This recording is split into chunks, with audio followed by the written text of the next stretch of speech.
The story begins with a man standing atop a mountain of corpses. He asked Luo Wei why this had been done to him, remembering they were like brothers who had fought together through life and death.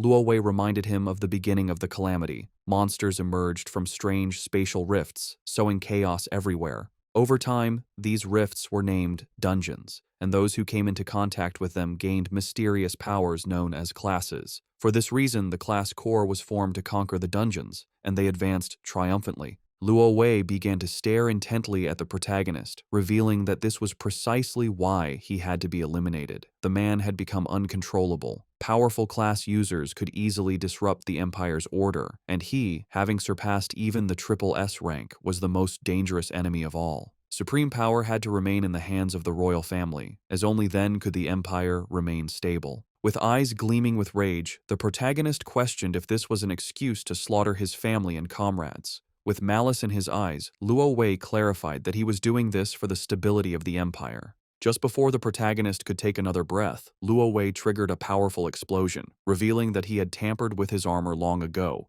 The explosion would also inject a compound poison into his wounds. Luo Wei knew that after an SSS rank battle, the protagonist would not have the strength to resist. To ensure this, Luo Wei had prepared an entire army, considering it his final show of respect. Just before dying, the protagonist began to recall memories of the moments spent with Luo Wei. At that moment, his hidden skill, Mirror World, met its activation conditions. Mirror World, an SSS rank hidden skill, was the ultimate ability that reverted everything. He lost his life, and his soul sank into a lake. Decades later, a pair of boys were torturing another boy, tying him to a tree and submerging his body in the lake. One of them punched him in the stomach and told his friend to dunk him again. As they tortured him, they couldn't help but mock him, deciding to keep him underwater longer to teach him a lesson if he kept pretending. His expression seemed hilarious to them, and they planned to pull him out, only to beat him a few more times. The boy could no longer hold his breath. He didn't know why he always had to be the one suffering. At that moment, the protagonist's soul began to awaken. A boy with glasses approached the bullies and told them to stop, as the other boy was going to die. One of the bullies turned around and, with an arrogant gaze, retorted that if he was about to die, he should just heal himself, as that's what a shanter was for, though he knew it wouldn't be much use. He then mentioned that the boy with glasses was a hypocrite, as he had been the one to lead them all to find him. Therefore, if the boy died, it would be his fault. The boy with glasses panicked, explaining that he only did it because they had forced him. This angered the bully, who prepared to hit him, but then something strange happened, and a powerful light began to emerge from the lake. The bullies started to flee the scene, screaming in terror about the appearance of a dungeon and the need to escape, as a new dungeon was beyond their capabilities. The attention of the boy with glasses was fixed on the boy they were torturing. Seeing that he was still submerged in the water, he started running toward the rope, knowing he had to save him. At that moment, the lake dried up completely, and monsters began to appear. The boy with glasses started to untie the knots, and while he was distracted, one of the monsters lunged at him. But just then, the boy who was tied up grabbed him by the clothes and pulled him out of the attack's path. Then he extended his hand and used a skill called Glacial Impact. The system informed him that he had used Basic Heal on Minor Demon A, but the action had failed because the target's HP was already full. The boy with glasses panicked, not understanding why he was healing the monster. When the monster tried to attack again, he summoned a shield, blocking the attack just in the nick of time. When the protagonist opened the information window, he saw that his name was Yun Che, and he had the Chanter class. He realized he had used a healing spell, and that this was not his original body. Normally, when someone touched a dungeon, they would bind to the system and obtain a random starting class, which should be unchangeable. After that, they would grow and become stronger through the dungeon, gaining skills tied to their class. However, he had been a warrior who had reached the pinnacle. Back then, he had used a skill called Mirror World. After that, he was trapped in the Mirror World until he heard the dying cry of that boy.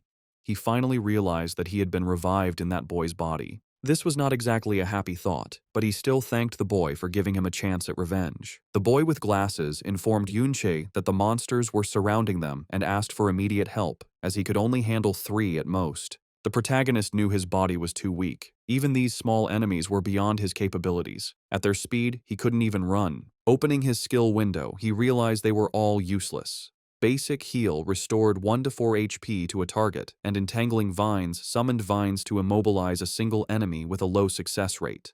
Chanter was too specialized. Its strengths were in support, but it was outclassed in every role. It was no wonder this class was always looked down upon. For now, with his old combat instincts, he could resist briefly. Yuncha dodged the monster's attack, knowing he needed a quick way out, as he would die if his stamina ran out. Now, the hidden skill, Mirror World, was his only hope.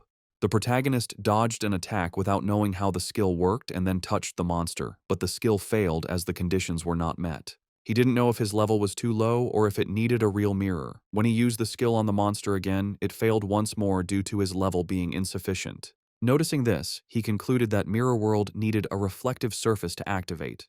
The level issue couldn't be solved yet, so he decided to try another target. When the protagonist used the skill on the monster's weapon, it failed again due to his insufficient level. He tried the skill on a tattered loincloth, but it also failed for the same reason.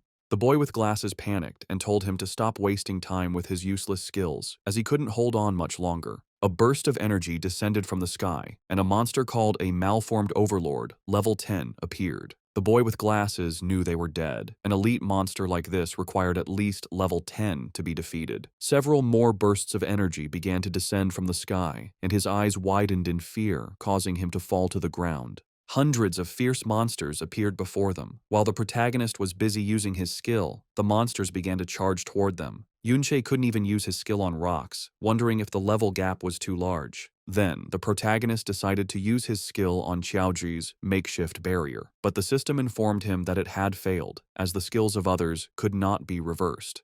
Upon realizing he couldn't reverse others' skills, a smile spread across his face, as this meant he could reverse his own. Once the protagonist used the skill on his own ability, it revealed that Mirror World had successfully reversed his Entangling Vines skill. Yuncha used Chaotic Thorns, causing thousands of thorns to erupt from the ground. When one of the monsters tried to attack, another monster surrounded by a red aura struck it, saving Xiaoji. He was somewhat confused, not knowing what was happening, but the protagonist realized that the skill's effect had been completely inverted. Instead of immobilize, it now inflicted confusion. The Entangling Vines skill normally entangled a single enemy with a low chance of immobilizing it. However, its reversed upgrade, Chaotic Thorns, now caused thorns to lash out at a target with a low chance of inflicting confusion. The monsters began to attack each other. This was due to the confusion status effect, which caused afflicted units to attack random targets. The protagonist couldn't help but smile, as he realized that a useless skill had become powerful after being reversed. This made him contemplate what would happen if he reversed the rest of his skills. Mirror World truly lived up to its reputation as an SSS rank hidden skill. It not only reversed the effects of skills, but also applied an overall enhancement. If he had used the non-reverted version of this skill, the success rate would be low. The duration of the restraint would only last a second at most, not reaching its current potency. Our boy grabbed a sword that was stuck in the ground and couldn't help but wonder what would happen if he reversed his remaining skills. His attention was drawn to the skill Empowered Strike. It cost 20 mana points, had a duration of 30 seconds, and granted a 5% attack boost to one unit, with the effect ending when the unit consumed mana points. When Yunche reverted this skill, it transformed into Trick Blade. It cost 40 mana points, lasted 60 seconds, and granted a 10% attack boost for each consumption of mana points. He activated Trick Blade, and his sword began to emanate a powerful aura. He realized that each skill use granted a 10% boost in attack power. Trick Blade was active, with 60 seconds remaining on its duration. Just by activating this, any skill usage would trigger attack power increases. The potential was incredible. Yuncha leveled up, now reaching level 6. He noticed that many monsters had died from their own infighting, and realized that these monsters gave a decent amount of experience upon death. When one of the monsters tried a surprise attack, our boy reacted in time and blocked the attack. Yunche's attention was drawn to his own HP bar, which had 480 HP and 120 mana points. He realized that leveling up fully restored his mana points. While the monsters remained chaotic, he decided to test this Trick Blade. Yunche activated Chaotic Thorns, consuming mana points. This triggered the effect of Trick Blade, causing a rapid decrease in his mana points, while his attack repeatedly increased by a 10% boost with each consumption. He now had 12 mana points, but his Trick Blade had resulted in a 120% attack increase, with 44 seconds remaining on its duration. His eyes began to gleam, and his attention fixed on one of the monsters charging towards him. He realized that this skill broke all conventions by allowing him to reach 2.2 times his attack power so easily. When the monster attacked, our boy deflected the blow, moved behind it, and dealt a deep gash on its back and then its stomach.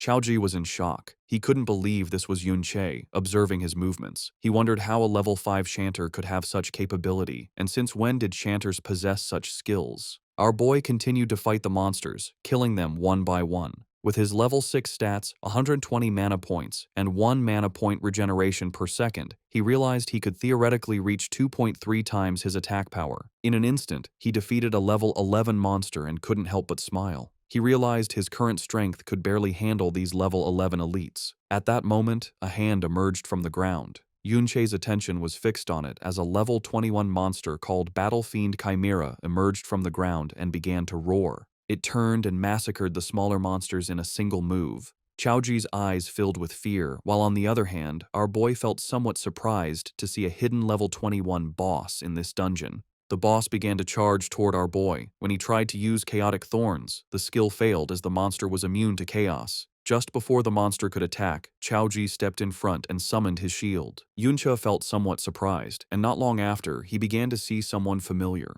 A blonde-haired boy called him an idiot, telling him he had asked him not to charge forward. Our boy's eyes widened. The boss attacked with force, shattering the shield Xiaoji had summoned and sending his body crashing hard against the ground. Yunche rushed towards him. He extended his hand and began to use his skills. He activated Basic Heal on Xiaoji, which restored 1 HP. This consumed mana points, leaving him with 54 points. Trick Blade activated, granting him a 10% damage boost. Immediately after, Basic Heal activated again on Xiaoji, this time with a critical hit that restored 5 HP. Our boy's mana points reached 1. He considered that a chanter's healing skills were truly pathetic and asked Xiaoji if he had any health potions. He said he had an emergency one, and our boy told him to drink it. His Trick Blade now had 85 seconds of duration left. The boss started killing the other monsters. Yunche knew he was not yet a match for this boss, but the mobs were almost all dead. He had a plan in mind. Showing his blade, he asked Xiaoji to hold on for a minute, as he was going to finish off the monsters, leaving him somewhat surprised. Our boy moved like a thunderclap, slicing the monsters to pieces. The duration of his trick blade had reached 0. Yunche leveled up, restoring his HP and mana points to 80-120. He activated Trick Blade. By using Chaotic Thorns repeatedly, each consumption of mana points triggered the effect of Trick Blade, increasing its attack by +10% with each activation. He knew he needed at least a 400% attack boost to defeat the boss. He began to slaughter more monsters, leveling up again. This restored his mana points to 110. He activated Chaotic Thorns, which granted him a 10% attack damage boost and reduced his mana points to 101. He repeated the activation of Chaotic Thorns, gaining another 10% attack boost as his mana points dropped to 92. He realized he had to cast Chaotic Thorns 40 times in 50 seconds, which meant he needed to reach level 10. Xiaoji was in shock, unable to believe what his eyes were seeing. Yunche leveled up several times. The boss prepared to attack, but our boy began to glow. He was now level 12. His Trick Blade had a 510% boost and a duration of 95 seconds, which was more than enough to face this boss. Yunche moved like lightning, cutting off its arm, then appeared behind it and launched a chain of slashes, causing the monster terrible pain.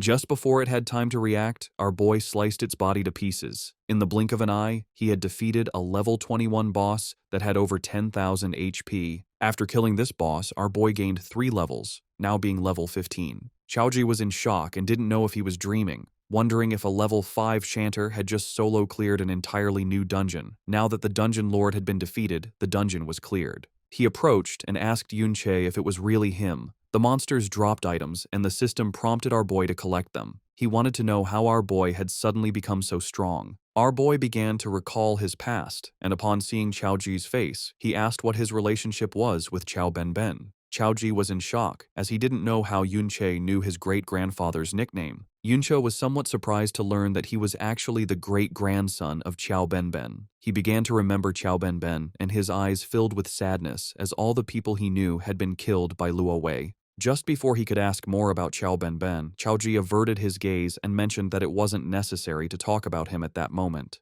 If Yunche didn't want to answer his question, he didn't have to say anything. There was no need to humiliate him like that. Yunche was a bit confused as he didn't know what was happening. Xiaozhi mentioned that, although he didn't know why, Yunche had been hiding his true strength all this time. He advised that they should return to school, since the next day the school would organize a visit to the Modern History Memorial Hall, and skipping classes would get them noticed. Yunche couldn't help but clench his fist tightly and feel furious. He decided to listen to him, but deep down, he knew he couldn't reveal his identity yet. If Qiaozhi investigated too much, he could become suspicious. Yunche thought about the Modern History Memorial Hall. It should have records of what happened after he died. The next day, they boarded the subway on their way to school. The students were very excited. Times had changed a lot. After being dead for so many years, the world had mutated enormously. He couldn't believe they now used products from the dungeons to power carriages. Many things had appeared that he had never seen before. However, he had seen some of them in dungeons in the past. He opened his system inventory. He wondered if only items dropped by monsters could be taken out of a dungeon. He equipped the Chimera Bone Ring. It was a level 14 ring, formed from the rib of the Dungeon Lord of Flesh and Bone, the Battlefield Chimera. It allowed the wearer to attach a chimera limb to their body. He took the robust physique skill book from his inventory. It was of excellent quality, a passive skill type, and its learnable class was universal. He noticed that equipment like this and skill books could be taken out through the inventory. They could also be bought and sold outside of dungeons. He had the Resilient Physique skill active. It was a passive, permanent skill that reduced incoming physical damage. Things that couldn't be stored in the inventory after defeating the Lord should have disappeared along with the dungeon. His eyes began to gleam with confusion. He didn't know what had happened after his death. Not long after, he arrived at the Modern History Memorial Hall, and the first thing he saw was the statue of Luo Wei, the supreme ruler of the kingdom, the emperor who had ended the dungeon disasters. The teacher began to guide the students through the Modern History Memorial Hall. He explained that many students knew that this very place, more than 50 years ago, had been the battlefield of that famous rebellion. The teacher explained that back then, they were deeply afflicted by the dungeons. He added that, especially after the most terrifying triple S rank dungeon appeared, everyone lived in fear. King Luo Wei personally led the professional army on an expedition. Despite suffering heavy casualties, he finally conquered this terrifying dungeon. But just at that moment, he encountered a long-planned rebellion. Its mastermind, as everyone knew, was Yunche. Yunche was the same man deeply trusted by the king, but who ultimately became an ungrateful traitor. Yunche couldn't help but feel furious seeing that this was what history had become. They were the ones who cleared the triple S rank dungeon and the ones who were ambushed.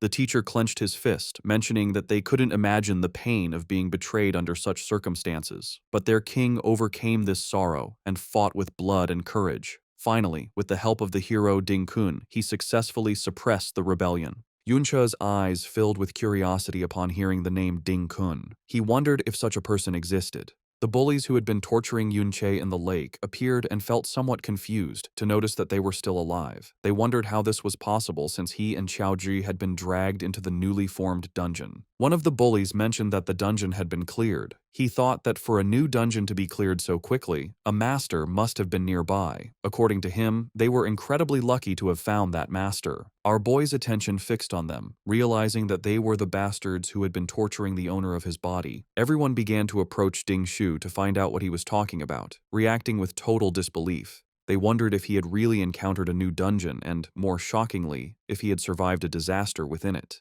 Ding Shu put his arm around Qiaozhi's shoulder and mentioned that he was quite lucky to have made it out alive. He began to whisper, revealing that they had almost dragged them into that dungeon that day and demanded to know how they planned to settle this debt. Qiaozhi panicked, making it clear that it was Ding Shu's fault. He threatened to report him, accusing him of almost causing his and Yunche's deaths. Ding Shu grabbed Qiaozhi by the head, questioning what was going through his mind and realizing that he didn't seem to have any idea of the situation at all. Ding Shu sked Qiaozhi to look at the statue in front of them and observe his ancestor being trampled upon by the hero. He revealed that he was the traitor, Qiao En, and Qiaozhi was his descendant. Finally, he asked if he really thought anyone would take his side. Ding Shu began to shout, saying that Qiaozhi could insult him, but he could not insult his ancestor, leaving poor Qiaozhi in shock. Everyone started to gather around, knowing that Ding Shu's grandfather was the hero Ding Kun. Upon hearing this, our boy's eyes began to gleam with rage. The students realized that the person next to them was Qiaozhi, the descendant of Qiao En. To them, the descendant of a traitor insulting a hero was a sign of a world turned upside down. They recalled that his ancestor, Qiao En, had slaughtered many people, and if the hero hadn't intervened, who knows how many more would have died.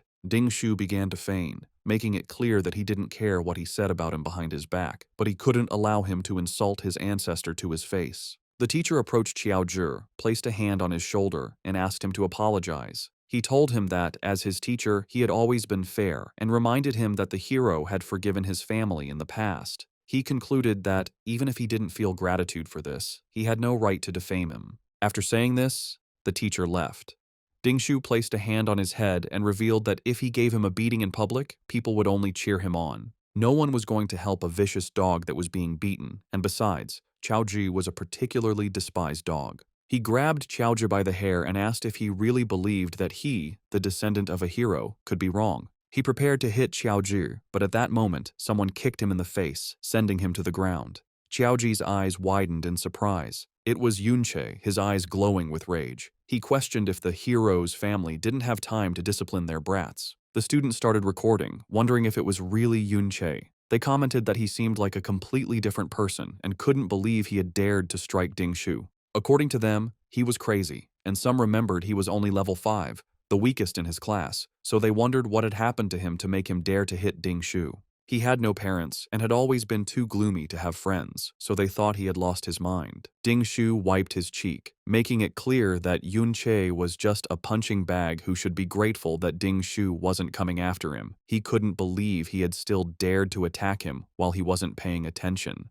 He and his friends started charging towards our boy. Yunche moved like thunder, dodging their attacks and striking them before they could react. Dingshu fell to his knees on the ground and started spitting blood. The students began to murmur among themselves. Dingshu was in shock, as he couldn't believe how fast Yunche was. The students were somewhat confused as they didn't know what had happened. They questioned how he had been taken down again so easily and if Dingshu was, in fact, a weakling. Dingshu exploded with rage, unable to believe how a trash-tier level 5 support could suddenly be stronger than him. Immediately, he used the skill Hell, which increased his attack power by 25%. He equipped the Fire-Forged Hammer, which granted him 314 points of attack power.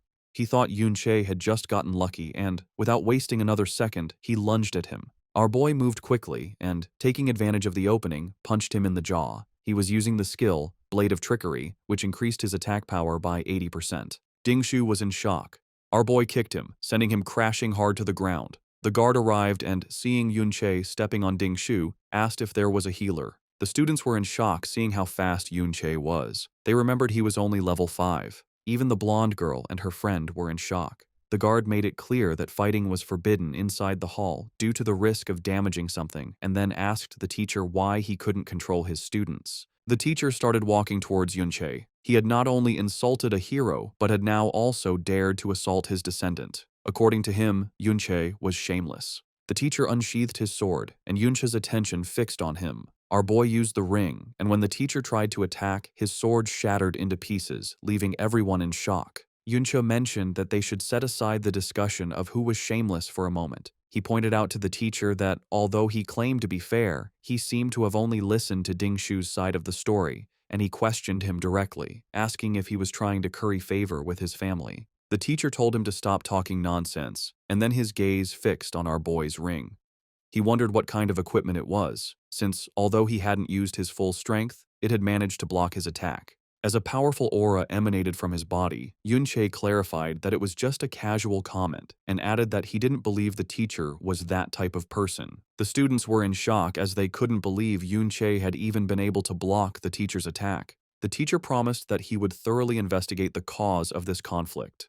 Internally, he wondered where Yunche had obtained that kind of equipment and if he too had some kind of backing. The ring Yunche wore was the Chimera Bone Ring, whose durability was already damaged by 37%. Despite being of epic quality, it was still just equipment obtained from a level 21 lord, so using it against the level 35 teacher was pushing it too far. Yunche asked to be expelled from the hall as punishment, along with Chaoji. Chaoji stood up and began to follow our boy with a confused gaze. The students couldn't believe that Yunche had been able to block the teacher's attack and wondered if this was something a student could do. The teacher asked his students to use a healing spell on Dingshu, and in the meantime, our boy and Chaoji left the hall. He was sad, as he couldn't believe that in the end, no one had survived, and Ben had been killed long ago by that so-called hero. His gaze fixed on Chaoji, and he thought that if he asked him anything now, he would answer without thinking. He coughed and mentioned that his knowledge of history wasn't very good, so he asked him to recount the specific deeds of that hero, Ding Kun. Chaoji became nervous, mentioning that, although he wasn't sure if he remembered correctly, It seemed the hero Ding-kun had discovered the great villain Yunche's conspiracy beforehand. He recounted that he had prepared an ambush near the Triple S rank dungeon to provide support, and that was how the entire rebellion crisis was resolved. Yunche felt somewhat surprised. He began to remember his past life and how they had been ambushed. Chaozhi explained that the hero Ding-kun aspired to solve the dungeon crisis since he was young and always trained hard for it. After being promoted by the king, he fought across the country for years, saving various places from crises, like the very famous Great Cataclysm of Winterfell City. Yunche began to gaze at the ground and ponder. The image of his past self standing on a mountain of corpses came to his mind. With a sad expression, Yunche asked about the sword held by the hero's statue.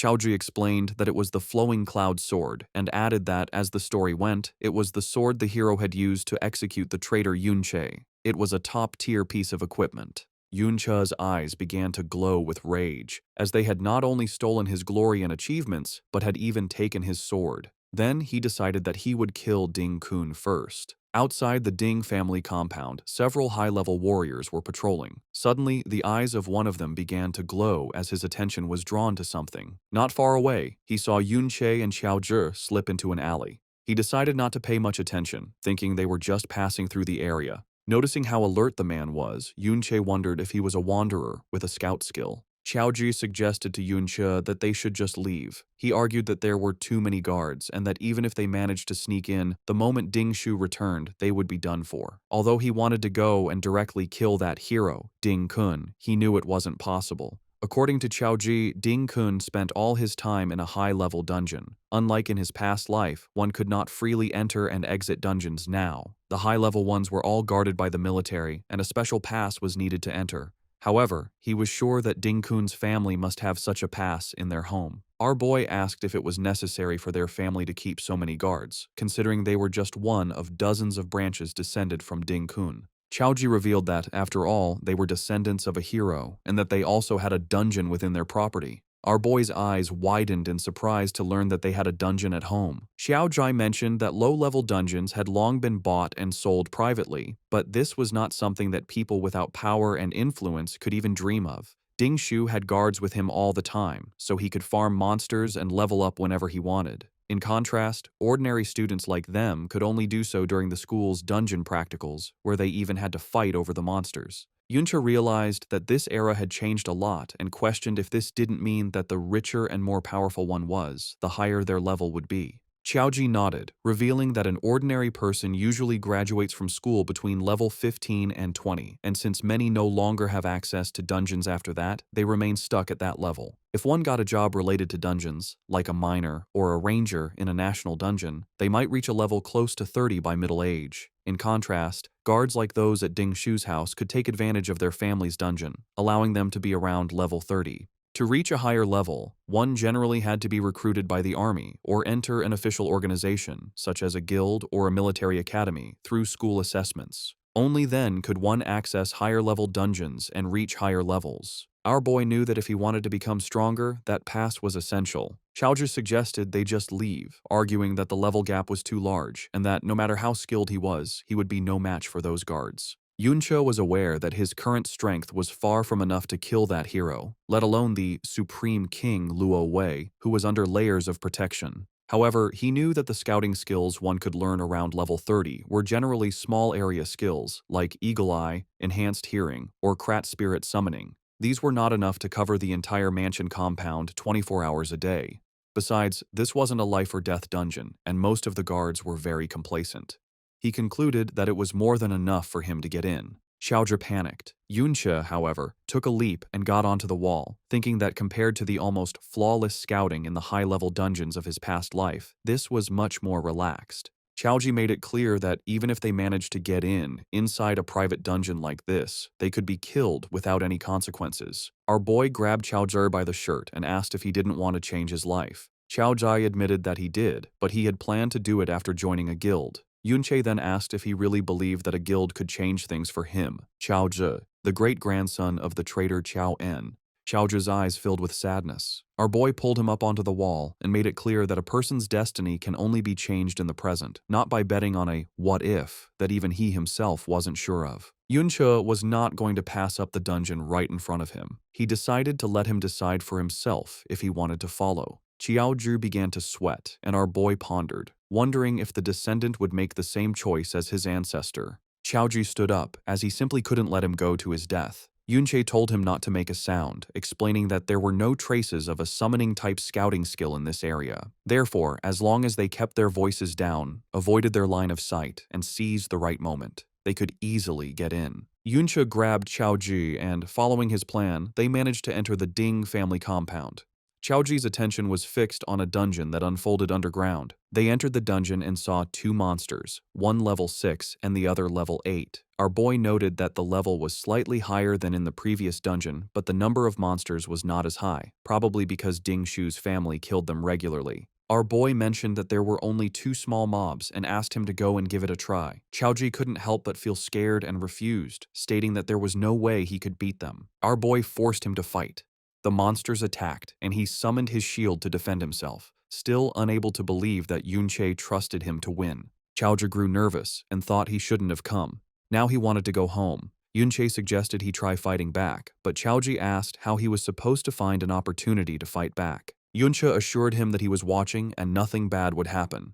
Qiaoji decided to trust him, and using his shield, he attacked. But then the other monster tried to attack from behind, but he reacted in time and dodged the attack. It was just as Yunche had thought. Qiaoji's talent was actually quite good. The problem was that he was always timid and panicked easily, so he only dared to defend. However, his subconscious judgment of spatial positioning was extremely accurate. Because of this, it always seemed like he was in a dangerous situation, but he didn't lose much health. Qiao Zhi attacked the monster, but his shield shattered into pieces. Yunche moved like thunder, killing the monsters. Qiao Zhi was somewhat surprised as he had leveled up. He was now level 7. Our boy explained that experience was distributed according to contribution, and that if he didn't unbalance the monsters, he wouldn't get much EXP, even if Yunche was the one who killed them. Yunche wielded the crescentful bone blade, a blade formed from the condensed resentment in a leg bone, which increased his attack power by 62 and his spiritual attack by 11. Yunche noticed that Qiaoji's movements were very agile and asked him how he distributed his attribute points. Qiaoji revealed that, except for spirit, he generally added them evenly. Our boy recalled that shield bearers didn't usually add points to agility. Qiao Zhi explained that if he didn't, he found it difficult to find a party at school. He clarified that no one wanted to wait for a slow shield bearer, as by the time he arrived, the others would have already taken all the monsters. Yunche let out a sigh and explained that he needed to have a long-term perspective. He clarified that advanced class promotions after level 60 had attribute requirements. He gave the example of the Bastion Fortress class, which required 60 stamina and 90 defense points, concluding that he couldn't just add points randomly.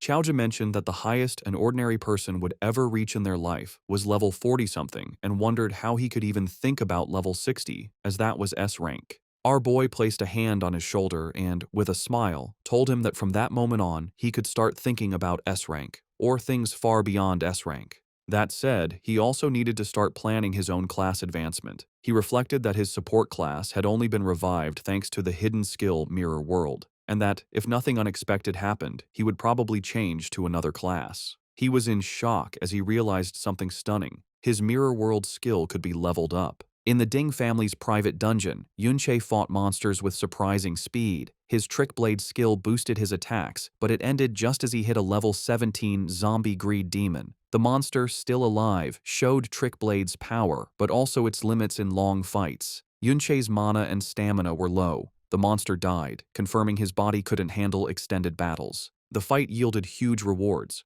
Yunche gained 2 levels, reaching level 17, and his health, mana, and attribute points increased rapidly. He also got 2 Shadow Creatures' souls from elite zombies, which gave his SSS rank Mirror World skill 2,000 experience points, confirming he could level it up. After the battle, Yunche collected items, pleased with the levels and Mirror World experience. Suddenly, sensing danger, he moved higher and saw Ding family guards patrolling more often. Below, Qiao Zhi, level 8, with new gear, nervously suggested they stop. He noted fewer monsters and high guard alert, making it too risky, wondering if they were found.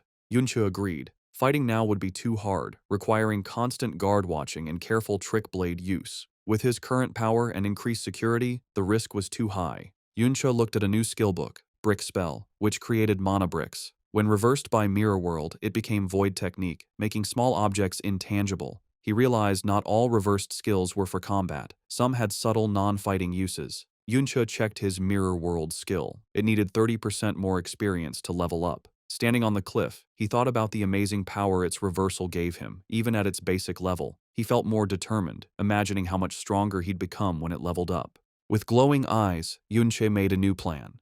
This dungeon offered unique, mirror world experience from its monsters.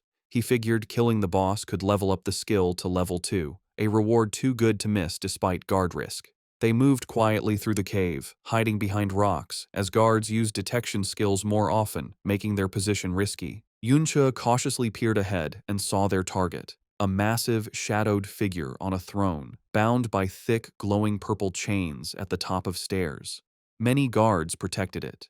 This was the dungeon boss. From their hiding spot, Chaoji was shocked to see a dungeon boss controlled like this. Yunche was less surprised, noting their school's boss was also guarded, suggesting it's common for strong groups. Yunche scanned the scene, seeing relaxed guards on the stairs. He focused on the glowing purple chains binding the boss, realizing they were powerful restraints. He quietly analyzed the situation. With so many guards, a direct attack on the boss would be suicidal and unwinnable, drawing everyone's attention.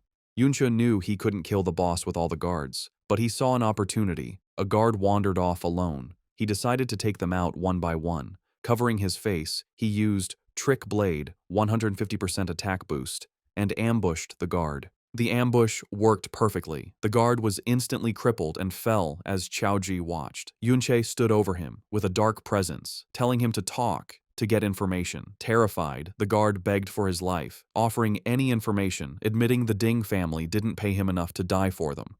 Yunche listened, seeing this as his chance to ask about his main goal, infiltrating the compound. When Yunche asked about the Hero Dungeon Pass, the guard was shocked. He quickly said the old master had many in his study and they weren't rare. Misunderstanding, the guard thought Yunche was a Hero Grandpa fanatic. Frightened by Yunche's silence, the guard swore he was truthful, saying he'd seen the old master take passes often. He warned that the passes were temporary samples. Without an insider, they'd be caught. Yunche wasn't bothered. He grabbed the guard's collar, telling him not to worry. With a cold look, he ordered the guard to empty his inventory, showing his plan to steal from him and likely take his identity. Back at the Ding family compound, Yunche kept questioning the guard, holding him by his shirt. Yunche was disappointed by a single mediocre skill book. The terrified guard swore it was all he had, explaining the Ding family kept all valuable dungeon drops in their inner residence, leaving outer guards scraps. Yunche learned Sunlight Baptism, a passive skill giving temporary defense after healing. He used Mirror World to reverse it into Moonlight Blessing, a strong offensive skill granting temporary attack boosts after healing. He noted this skill, like the dungeon passes, was in the inner residence. The guard pointed to the lavish Ding inner residence, explaining outer guards like him couldn't enter without a direct summons. He said security was extreme. Except for Ding Shu, everyone inside was over level 50 with top gear, making outer guards unneeded. Yunche held the guard closer, asking if the pass was in the residence. The terrified guard confirmed it, adding the powerful family head, level 42, was also there, a foe Yunche couldn't beat. He detailed the family's strength. Current and second family heads, level 42, third family head, level 52, and old master, level 57. He warned that if the two strongest members returned, it would be impossible. After getting all the info, Yunche knocked the guard out. He had Chaoju wear the guard's armor as a disguise and wait for his signal. Since the powerful family head was safe inside, Yunche planned to lure him out instead of confronting him directly. Back in the dungeon, Yunche observed the boss. He understood the Ding family used high-level chains to keep the boss alive, creating a permanent private farming spot. He realized this system's security, relying on easily guarded chains, could be exploited. This was a big flaw. Guards thought their method was safe because no one would unlock the chains, but they didn't know Yunche, who, from his past life, knew how to unlock them. He quietly approached a guard and easily undid the lock. The chains fell, and the enraged boss broke free, going wild. Guards panicked as the huge monster rampaged. This chaos was exactly what Yunche needed to lure the family head out of the inner residence, using the perfect method to do so. The plan worked. Alarms blared as the level 42 family head rushed from the unguarded inner residence, ordering immediate dungeon reinforcement. As he and his guards charged to handle the crisis, Yunche used the distraction to grab the powerful level 60 combat chains that bound the boss. Holding the pulsing high-level gear, Yunche knew his plan succeeded. With the family head and elite guards busy, he and Chaozhi could easily enter the inner residence. As Yunche's plan opened the way, new people arrived at the main entrance of the Ding family home. Servants greeted the returning second master, Ding Hao, level 42, and his son Ding Shu, who drove up in a fancy car. Ding Hao brushed off Ding Shu's recent loss to Yunche as a small mistake, but Ding Shu shot back that greeting his father wasn't why he was there. Ding Hao then opened the car door for a Miss Yun Sha. Two young women stepped out, one with long blonde hair, and her dark-haired friend, likely Yun Sha. The mustached family head, back from the dungeon mess, waited at the top of the stairs, smiling. Suddenly, his smile vanished, replaced by confusion, then anger. He roughly kicked a bowing servant out of his way, telling him not to block him. As the servant lay on the ground, the angry family head walked quickly towards Ding Hao, Ding Shu, and their two female guests, clearly upset. From the woods, Chaozhi, dressed as a guard, watched the scene at the house. Yunche suddenly appeared behind him, surprising the boy. Chaozhi said he was worried, noting that with the Ding family back, it wasn't a good time to sneak into the house. Yunche calmly asked why he looked worried, and a surprised Chaozhi asked how he got there so fast. Yunche explained that the creature he let loose was a dungeon lord. Even a level 31 was hard to catch alive, meaning it would keep the Ding family's main fighters busy for a long time. He said they wouldn't defeat the boss anytime soon, making it the perfect chance for them. With that settled, he asked Chaozhi what he had seen. Chaozhi looked back at the house sadly. He said the servant the family head had kicked was his youngest uncle, Chao Li, a level 17 man. Yunche listened as Chaozhi told a dark part of their shared past. He said that when the old Yunche rebelled, his family had already been killed. Chaozhi added that, in a way, this saved them from the years of shame and pain that followed for the children of traitors, like his own family. Hearing about the pain Yunche's old friend's family had suffered because of lies about their past, Yunche's face showed grim sadness and strong will. As they watched from the trees, Chaozhi continued his family's sad story. He explained that after being called traitors, the Chao family faced constant meanness from the empire. Their homes were destroyed and their lives were ruined. It got worse under secret orders from the so-called hero Ding Kun, who made sure the surviving Chao members were picked on and hurt constantly. Beaten and broken, with no other choice to survive, the remaining Chao family members were forced to work for the very people who helped ruin them, the Ding family. Now, they live a poor life, always watching their masters' faces, bowing and scraping for scraps. Chaozhi admitted with shame that they are sometimes shown off as proof of the Ding family's power and kindness for forgiving the children of a traitor. He said his father's generation tried to fight back and change their fate, speaking out against the unfairness, but their effort ended badly. The stress broke his father, who went crazy, while his uncle, Chao Li, became completely obedient, acting like nothing more than the Ding family's dog. Heavy with this hopeless history, Chaozhi began to doubt his own actions, wondering if it was right to follow Yunche into such a dangerous place. His doubt was cut short when Yunche turned to him and said firmly that he needed to go to the inner residence. Panicked, Chaozhi tried to stop him, quickly reminding him that Ding Shu's father, a fully equipped level 42 fighter, was inside. He warned Yunche that if he was found, he would surely die. Yunche wasn't scared by the danger. He explained his belief that in this time, where powerful people control who can use power and dungeons, one can't hope to change their life without taking chances. He looked at Chaozhi, adding that some things will never get done if one worries and waits too much. Finally, Yunche gave him a clear choice. He told Chaozhi he could help him change his fate, but Chaozhi had to decide to act first. Yunche made his own plans clear. He would fight back, but he wouldn't make Chaozhi follow him. Even with Yunche's strong will, Chaozhi was still very scared and doubtful. He argued that the Ding family was a huge power that ruled the world, asking how the two of them could possibly fight such a big force. Yunche turned away from him, looking at the distant inner residence as he started walking forward. He told the stunned Chaozhi that his goal was much bigger than just taking down one family. The real enemy he planned to fight, he said, was the entire empire itself. Meanwhile, inside the quiet inner residence, Ding Hao relaxed on a couch, served by a maid. He wondered how the dungeon lord had broken free from its strong chains. Seeing him, the blonde girl with Ding Shu politely asked her uncle if it was a bad time, offering to visit another day because of the emergency. Ding Hao quickly waved away her worries, saying his older brother, the family head, could handle it. He promised her that a simple dungeon problem was far less important than her visit. He continued, smiling, explaining that when his powerful father, the old master, and his third brother heard she was coming, they had already started heading back to the house to meet her. Also, he said they had already contacted Hero Grandpa, who was very excited to meet her, making it clear that handling the situation would be very easy. From a hidden spot on a balcony, Yunche heard everything. His attention sharpened at Hero Grandpa, knowing they meant the so-called hero, Ding Kun. His mind raced, connecting this new info with what he'd learned from the captured guard. To enter the hero's dungeon, one needed both a pass and someone to go with them. He looked at the guests, seeing how respectfully Yunsha was treated, and realized her status must be very high. Then, an important detail hit him. Her name was Yunsha, sharing the same last name as his current self. He wondered if this was just a coincidence. For now, he pushed the thought aside. He focused his gaze, deciding to concentrate on his immediate goal, getting the dungeon pass. As he watched, Yunsha stood silently, her face unreadable, a figure of mystery and importance. With the Ding family's main fighters busy, Yunche used the chance to sneak into the inner residence. He moved silently through the rich hallways, slipping past two maids talking and using the shadows to hide.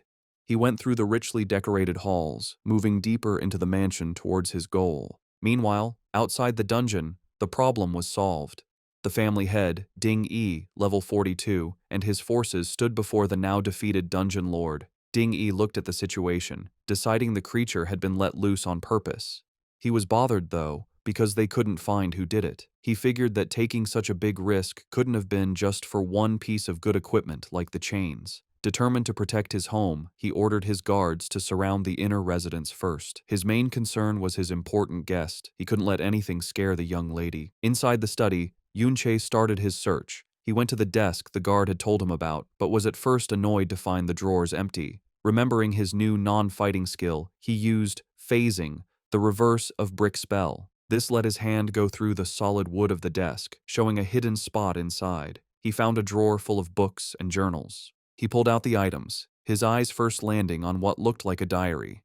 Pushing it aside, he found the real prize, a collection of high-quality, fancy skill books. One was for a strong support skill, slowing aura, which could slow all enemies in a wide area. He had found the family's secret stash. The entrance to the Ding family's inner residence was now full of guards. Hiding in the nearby woods, Qiaoji watched in terror, wondering why all the guards had come and fearing they had been found. His panic grew as more guards arrived, and he realized the situation was too risky. He worried that if Yunche didn't get out right away, he would be caught. The fear of being caught brought back painful memories of his father going mad and his family's constant suffering. His first thought was to run, to sneak away, and save himself. As another guard came near his hiding spot, he was frozen by not knowing what to do. But at that key moment, Yunche's words came to his mind. He could be helped to change, but he had to make the choice himself first. Having made up his mind, Qiaoji let out a loud shout, purposely getting the guards' attention. He then burst from his hiding spot and started running, leading them away from the mansion. He had made his choice. He would act as a distraction to make sure Yunche wasn't found. From inside the mansion, Yunche saw Qiaoji's brave act. With the guards distracted, he broke a window and jumped out. He felt proud, realizing that his friend had finally overcome his fear and chosen to fight against his fate. To help Qiaoji escape, Yunche created an even bigger distraction. He landed among the guards, taunting them by saying he had stolen the chains and skill books, daring them to come and get them. Angry, the guards immediately left their positions and chased him. As he ran, Yunche used the slowing aura skill he had just stolen. However, thanks to Mirror World, the skill was reversed, becoming accelerating aura, which sped up himself and any friends nearby. The family head, Ding Yi, saw them running, but noticed something strange. Instead of running away from the house, they were heading back towards the dungeon. Realizing the danger, he ordered two of his squads to stop chasing and go back to protect the dungeon lord. Qiaoji, now running beside Yunqi, was totally confused. He asked why Yunqi was leading everyone in the wrong direction, back towards danger. Yunqi explained his big plan. He knew that with so many guards drawn out to chase them, the remaining forces must have already defeated the wild dungeon lord. To control the powerful boss, they would have had a huge fight. This meant the lord's health was now at its very lowest point, making it weak. Yunche checked the status of his ultimate skill, Mirror World, seeing how close it was to getting stronger. With his eyes glowing purple, he knew what he had to do. Killing the weakened dungeon lord now would give him the final push he needed to make his most powerful ability stronger. A tense quiet settled in the Ding family's lavish sitting room. The blonde girl sipping tea politely told Ding Hao, her host, he could attend to the outdoor commotion. Smiling confidently, Ding Hao, the second patriarch, dismissed it as a small thief, assuring his guest, his brother, Ding Yi, would handle it easily. But it was far from easy. In the dungeon, Grand Patriarch Ding Yi furiously tried to regain control. He yelled at a guard for being slow and ordered him to go directly after the rampaging overlord. Seeing Yunche zip past, Ding Yi commanded his fastest units, rogues and archers, to abandon the boss and pursue the intruder at all costs. Their efforts failed. Yunche moved with incredible speed, leaving them behind. He knew his advantage. He'd put half his attribute points into agility. Combined with his reversed acceleration skills, he was so fast that only specialized level 30 rogues or archers stood any chance of keeping up. He easily reached the main chamber where the skeletal overlord was surrounded. The beast was heavily wounded and crippled, with guards struggling to cast a sealing spell. Yunche saw his plan worked perfectly. The boss was now at its weakest. With a surge of purple energy, he prepared to deliver one decisive blow to finish the weakened dungeon lord. As Yunche neared, guards around the overlord spotted him. They shouted in alarm, scrambling to block his path. Before they could defend properly, Yunche unleashed chaotic thorns. Purple, thorny vines erupted from the ground, lashing out at them. The guards were bewildered, having never seen this skill. The thorns tried to inflict a status ailment. Humans usually resist such effects, but Yunche's skill was unnaturally potent, and several guards failed to resist it. The horrifying result: afflicted guards got confusion. One mage blasted a fellow guard with a powerful spell, throwing their ranks into chaos. The other guards watched in shock, stunned by the skill's impossibly high success rate. With enemies fighting each other, Yunche seized his chance. He blurred easily through the disorganized guards. His path was clear to his prize, the low HP overlord, ripe for the taking. The guards' defense crumbled as Yunche slipped through. They panicked, yelling why their shields and crowd control failed, accidentally hitting allies. Yunche noted their poor coordination, recognizing them as a motley crew with no real team battle experience.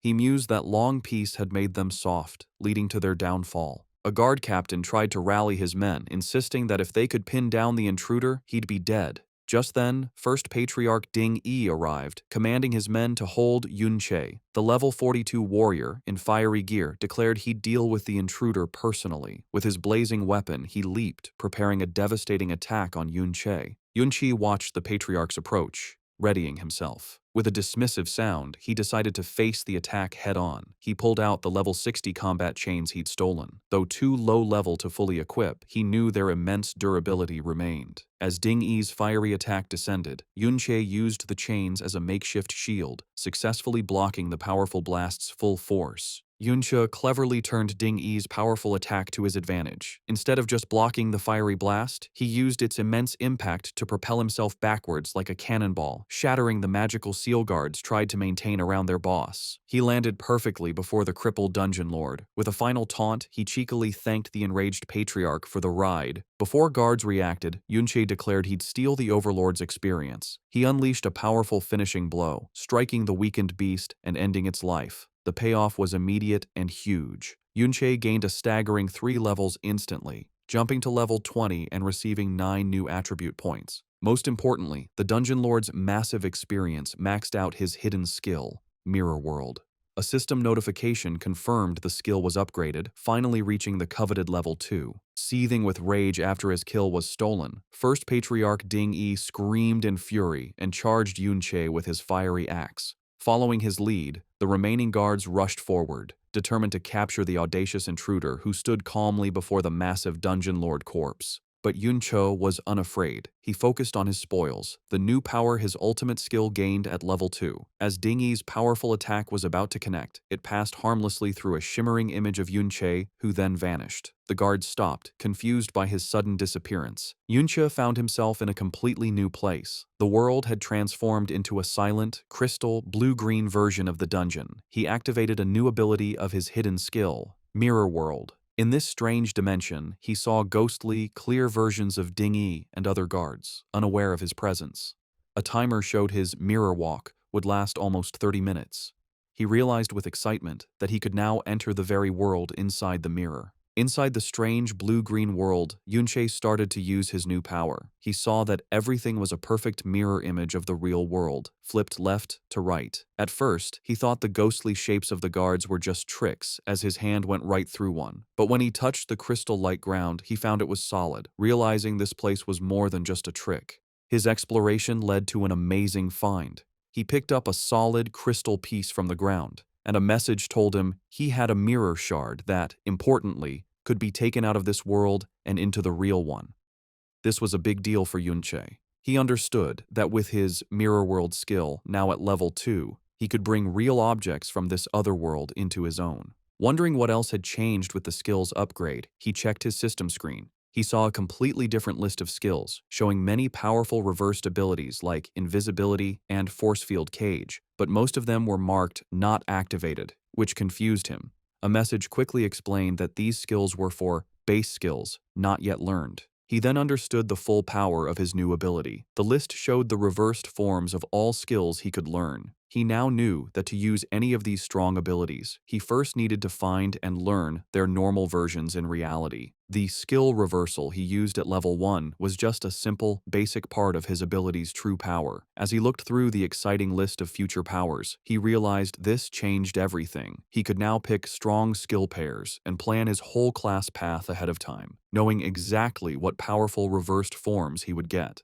As Yunche was thinking about his new skill's full potential, he suddenly felt something behind him. Turning, he saw a faint, blue-green human shape floating aimlessly in the crystal air. He wondered if it was a soul, like how he was stuck before he came back to life. The idea interested him, and he asked if other souls were also in this strange world. Without warning, the calm soul flashed with green energy, turning into a screaming, bone-like undead creature that lunged at him. Surprised, Yunche pulled out his glowing blade and got ready to fight. He met the creature's attack, and with one swing, easily smashed the undead being, noting it didn't seem very strong. Just as he finished the creature, a new message popped up, getting his attention. The system offered him an undead contract. It explained he could make a deal with the soul he had just beaten, letting it leave the mirror world and fight for him in the real world.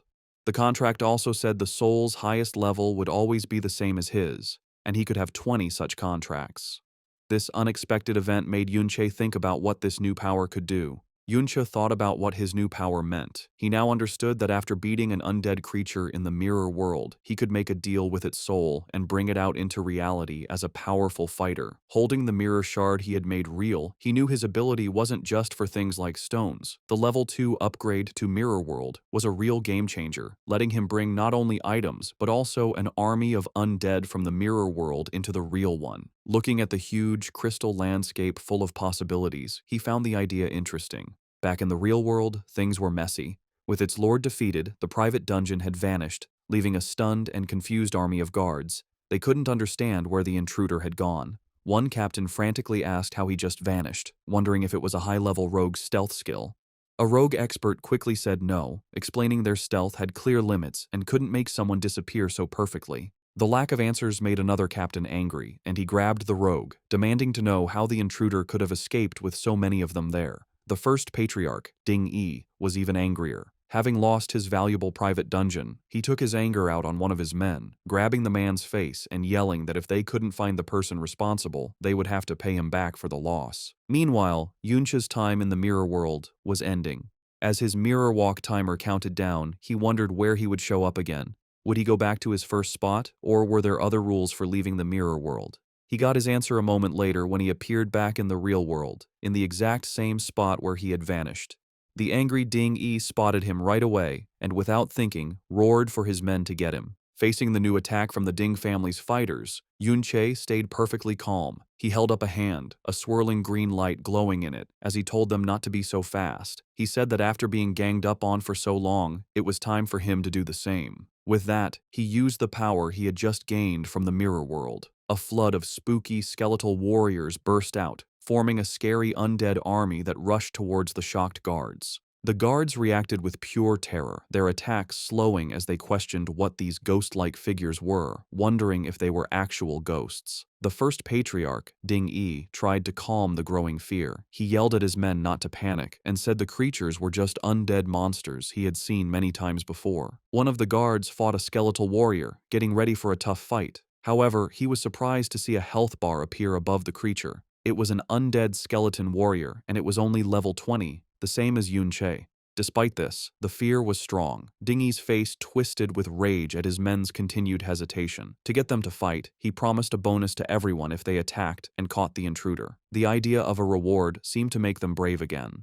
But as the guards turned their attention from the undead army back to Yun Che, they found he was no longer there. Confused, they looked around, wondering where he could have possibly gone. Having used his newly summoned undead as a distraction, Yun Che watched the fight from a safe distance. He judged that his current army was still too weak to be truly effective. He knew that if he could find and make deals with stronger souls, the disorganized guards would have been no match for him. However, he was limited by what he could find. He had already made deals with the 20 strongest souls available in the small area he had explored within the mirror world. Also, he found that his exploration of the mirror world wasn't endless. He had hit a wall that kept him within 200 meters of where he entered. This made him realize that to find better undead, he would need to enter the mirror world from different places in the future. His planning was cut short when he saw that his friend, Qiao Ji, who had been acting as a distraction, had been found hiding in the woods. One of the guards sneered at the disguised boy, teasing him about the reward he would get for catching him. Without hesitation, Yun Che leaped from the shadows, quickly and precisely striking down the guards threatening his friend. With their path clear, he grabbed the stunned Qiao Ji and told him they were leaving. Looking at the mess he had created, with his undead army keeping the rest of the guards busy, Yun Che decided their job was done. It was time to go back, get away from the danger, and properly check all the new things he had gained from his bold raid. As Yun Che and Qiao Ji escaped, the remaining Ding family guards fought the undead army. The guards fiercely attacked the skeletal warriors, breaking their bones. A guard leader noted the creatures weren't very strong, but their relief was short-lived. To their horror, a defeated skeleton would instantly reform. Unharmed, they kept fighting, only for skeletons to revive endlessly. Just as the guards' spirits were breaking, Ding Ge, the strong level 52 third head of the Ding family, appeared, calmly smoking. He realized the skeletons were summoned creatures and that reviving them used their summoner's magic. With a confident smile, he concluded they just needed to kill them until their master ran out of energy. Sometime after the chaotic attack, the old master, the powerful head of the family with a long white beard, returned. He immediately asked if their important guest, Miss Yun Sha, had left. Inside, his son, Ding Hao, bowed respectfully, apologizing for failing to keep her there. He explained the intruder was unbelievably bold, causing a commotion by shouting and even breaking a window, which scared their guest away. The old master, the formidable level 57 Ding Dan, son of hero Ding Kun, was furious. He yelled at his son for the complete security failure, enraged that an intruder got in and escaped without being identified. Ding Hao bowed his head in shame, taking full blame. However, Ding Hao offered good news. Despite the chaos, Miss Yun Sha agreed to go to the hero's dungeon, meaning his grandfather, Hero Ding Kun's matter was not ruined. This didn't calm the angry patriarch. Ding Dan swore they'd kill the culprits without mercy. He then impatiently ordered his son to quickly check what else was stolen. Safely away from the chaos, Yun Che reviewed his gains. He looked at the temporary dungeon access permit he stole, which had Qiaoji's name. He had the pass, his main goal, but still needed an escort for the hero's dungeon. He decided not to rush this problem. He assessed his other gains from the Ding family house raid. It was very profitable, raising his level to 20. His powerful Chimera Bone Ring was almost destroyed from blocking an attack, but he'd stolen over 10 valuable skill books. He saw one book had chant skills, all support types. He learned Battle Song Chant, which boosted critical hit rate and damage but lowered defense. He immediately considered its reversed form, Shield Song Chant, which would do the opposite. He excitedly realized by learning and reversing these support skills, he could greatly boost his stats. With these boosts and a new passive skill that increased his strength, he knew he could crush any same-level opponent with pure stats. Besides skill books, the Dungeon Lord dropped a rare level 30 item, Corrupted Knight's Armor, which would be useful later. But most importantly, above all the levels, skills, and equipment, he had finally leveled up his hidden skill, Mirror World, to level 2. Thinking about his new abilities, Yunche admitted his necromantic summons greatly increased his combat power. But he knew it wasn't enough. Recalling the hero Ding Kun's statue, he judged his enemy was at least an S-rank berserker. To have any chance of killing him, Yunche figured he'd need to reach level 50 or higher and, more importantly, find and contract an S-rank necromantic spirit. Later, safe from the Ding compound, a still-shaken Chaoji nervously asked Yunche if they wouldn't be followed. Yunche calmly said they'd lost their pursuers and were safe since their faces weren't seen. Still, Chaoji was uneasy, and Yunche noted how hard the experience must have been for him. Seeing his current undead army was too weak, Yunche decided his next step. He asked Chaoji if there were any nearby dungeons where a powerful person had died. When Chaoji looked confused, Yunche explained he needed a higher-level dungeon to level up faster, adding the powerful person was for something he'd find out later. After a moment, Chaoji confirmed there was such a place. However, he hesitated, worried. He revealed it was the school's private dungeon, and they couldn't sneak in. The information made Yunche pause, thinking about a controlled, heavily guarded dungeon. But he didn't waver. He simply decided if normal entry was impossible, he'd use special methods to get what he wanted. As part of his special methods to enter the school's private dungeon, Yunche met his class teacher. He gave the teacher a valuable, rare, purple-quality skill book for his wanderer class, stolen from the Ding family. The bribe worked. The teacher, now believing Yunche had powerful backing, became more helpful. He admitted dungeon access was usually fixed, and he couldn't easily change things. However, he explained a loophole. The dungeon was open for graduating students. While Yunche wasn't normally qualified, a teacher could recommend an outstanding student.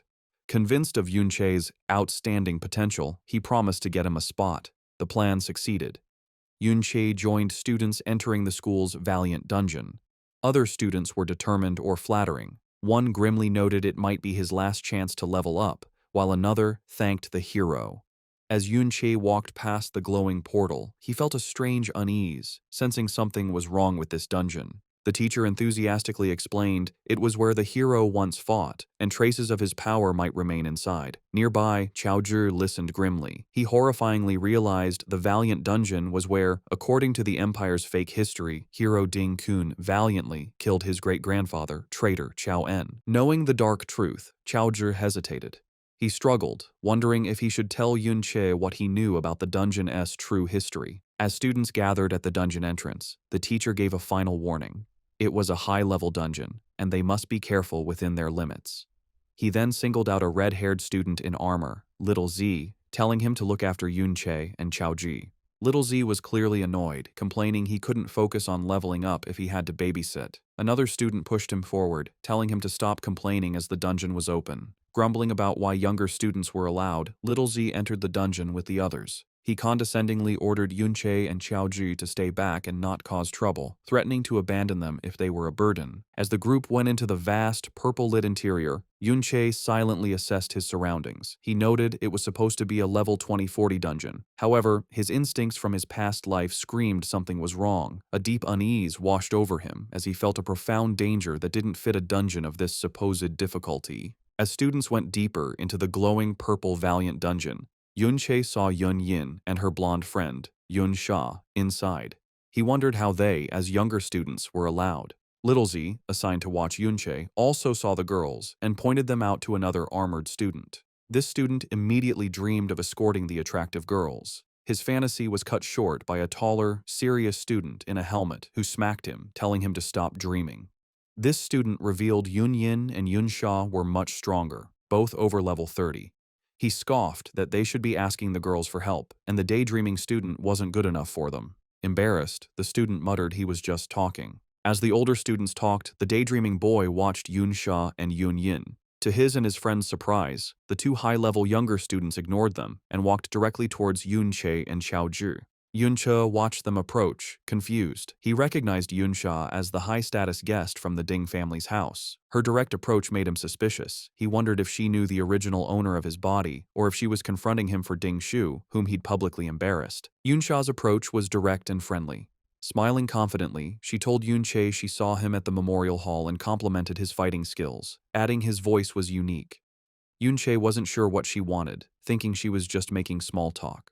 However, Yunsha's eyes glowed gold as she leaned closer, revealing she recognized his voice from the shattering glass during his escape from the Ding family residence. This stunned Yunche. He realized, alarmed, that this powerful girl had identified him as the intruder just from 2 sentences he shouted. Having made her point, Yunsha's clothes changed to white, mage-like combat gear. Yun Yin did the same, putting on a dark, green energy outfit. Yunsha then told a still surprised Yunche they'd explore the dungeon first, then walked away with her friend. As they walked off, Yunche processed the encounter carefully. He understood she recognized him as the intruder, but chose not to expose him publicly, subtly delivering the message. This made him wonder if it was a warning. He considered the dangerous possibility that Ding Shu also recognized his voice from their earlier fight. However, Yunche decided not to worry for now. He was confident that as long as the Ding family didn't act immediately, his fast leveling speed would soon make him strong enough for any threat they posed. Seeing her act as friendly, he decided to offer a warning back. He called out, advising them to be careful, as his instincts told him the dungeon felt strangely dangerous.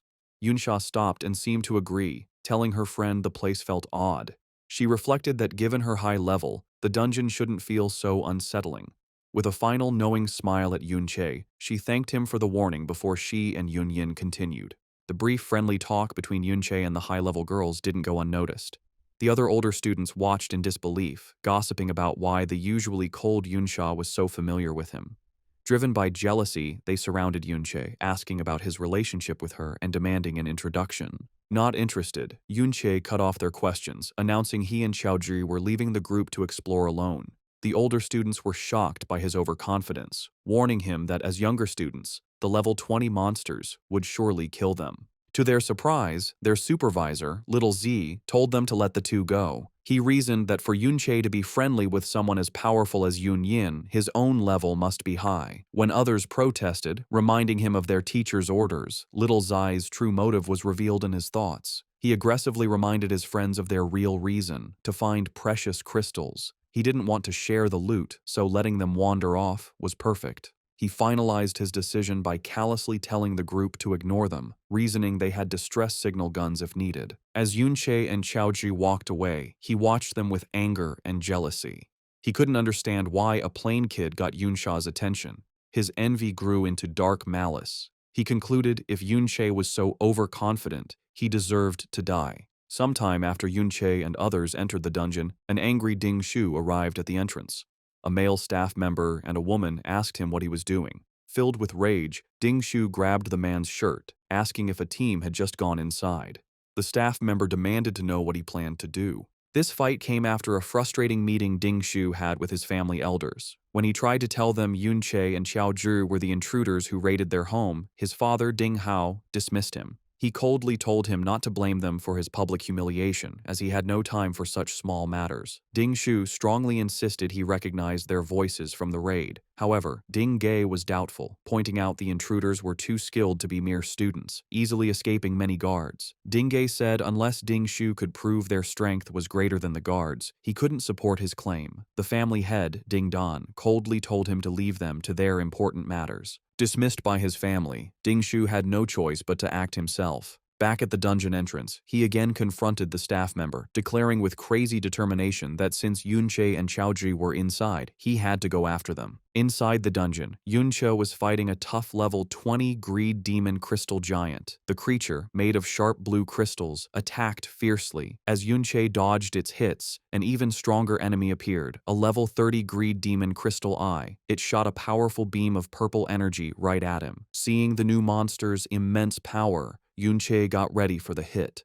From far away, a terrified Xiaozhi shouted Yunche's name and used a support skill. A set of golden shields with angel wings appeared around Yunche, protecting him from the attack. The skill, called Surrounding Shield, gave Yunche a shield with 500 durability and 700 defense for 3 minutes. Xiaozhi didn't stop there. He used a motivational shout, which wrapped Yunche in an aura that boosted his power. This gave Yunche the inspired status, increasing his attack power and speed by 5%. It showed that Xiaozhi was quickly becoming a very good support player. Strengthened by Chaoji's help, Yunche used a series of powerful attacks on the huge crystal monster. With his Trick Blade skill active, which gave him a 70% attack boost, he shattered the strong level 30 Eye of the Mountain with a final, strong hit. The victory brought quick results. Yunche leveled up to level 21 and got 3 new attribute points. Chaoji was also happy, shouting in surprise as he leveled up to 11 and also got 3 attribute points. Yunche explained to his friend that the surrounding shield and motivational shout skills came from the books they had stolen from the Ding family. He said they were very useful skills that Xiaoji was able to learn. As he looked at the defeated monsters' remains, Yunche thought about how much better their teamwork had gotten. He knew the monsters in this dungeon were a bit high level, but Xiaoji's new support skills made the fights much easier to handle. As they went deeper into the dungeon's crystal caves, Yunche remembered something his teacher had said.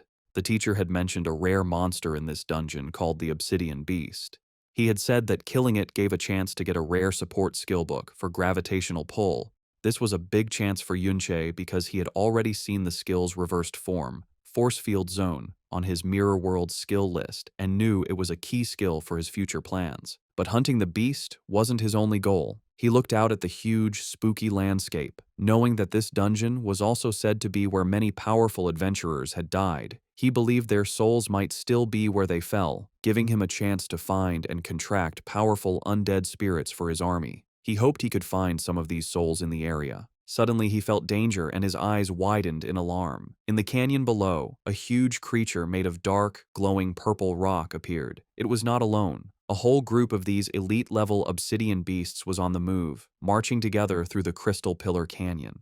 From a high cliff, Yunche and Xiaozhi watched the strange sight. Yunche saw that the elite beasts were moving in a large group and had also traveled at least a kilometer, much farther than they normally would. This very unusual organized behavior led him to a serious conclusion as he mumbled the words, "Wanderer type, huh?" He recognized the signs of a much bigger and smarter threat. The way the obsidian beasts were acting reminded Yunche of something, and he explained what a wanderer-type monster is. These are rare creatures that don't have a fixed spawn location and wander freely all over a dungeon map. They are much stronger than normal monsters of the same level and can easily beat unprepared adventurers. Back in the early days, before people grew strong and learned to control dungeons, running into a wanderer type often meant a very hard fight to survive. These creatures were especially dangerous because they weren't stuck in the dungeon. They could wander outside and threaten human towns, causing a lot of disasters and death. However, Yunche also knew that this huge risk came with an equally huge reward. The experience and items dropped by wanderer-type monsters were much better than any ordinary creatures, making them a high-risk, high-reward target for any adventurer brave enough to face them. Knowing the huge threat from the group of obsidian beasts, Yunche knew he couldn't be careless. He knew that the monsters were simply too strong to attack directly and decided he would need to test their abilities first to find a weakness. His first look showed a strong defense. The level 30 obsidian crystal beasts had a powerful healing skill that was always on, making them very hard to wear down. Before he could think of a new plan, the beasts attacked back, shooting a coordinated blast of powerful energy beams called mana rays. Yunche used his high speed to weave through the thick web of attacks, helped by the winged shields Xiaoji had summoned for him. But the monster's attacks were too many and too frequent. One of the beams eventually hit him, drawing blood and sending a shock of pain through his back. He realized that even his high speed wasn't enough to dodge all of them. A quick look at his health bar showed how much danger he was in. His health had dropped a lot. He knew he was weak, that his current body's HP and defense were just too low.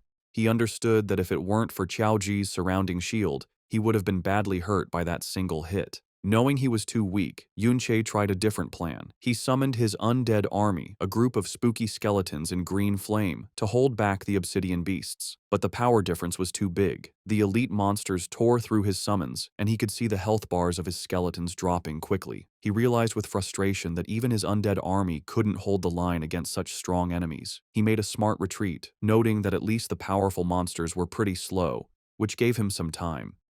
He knew his own low health and defense were weaknesses that couldn't be fixed quickly.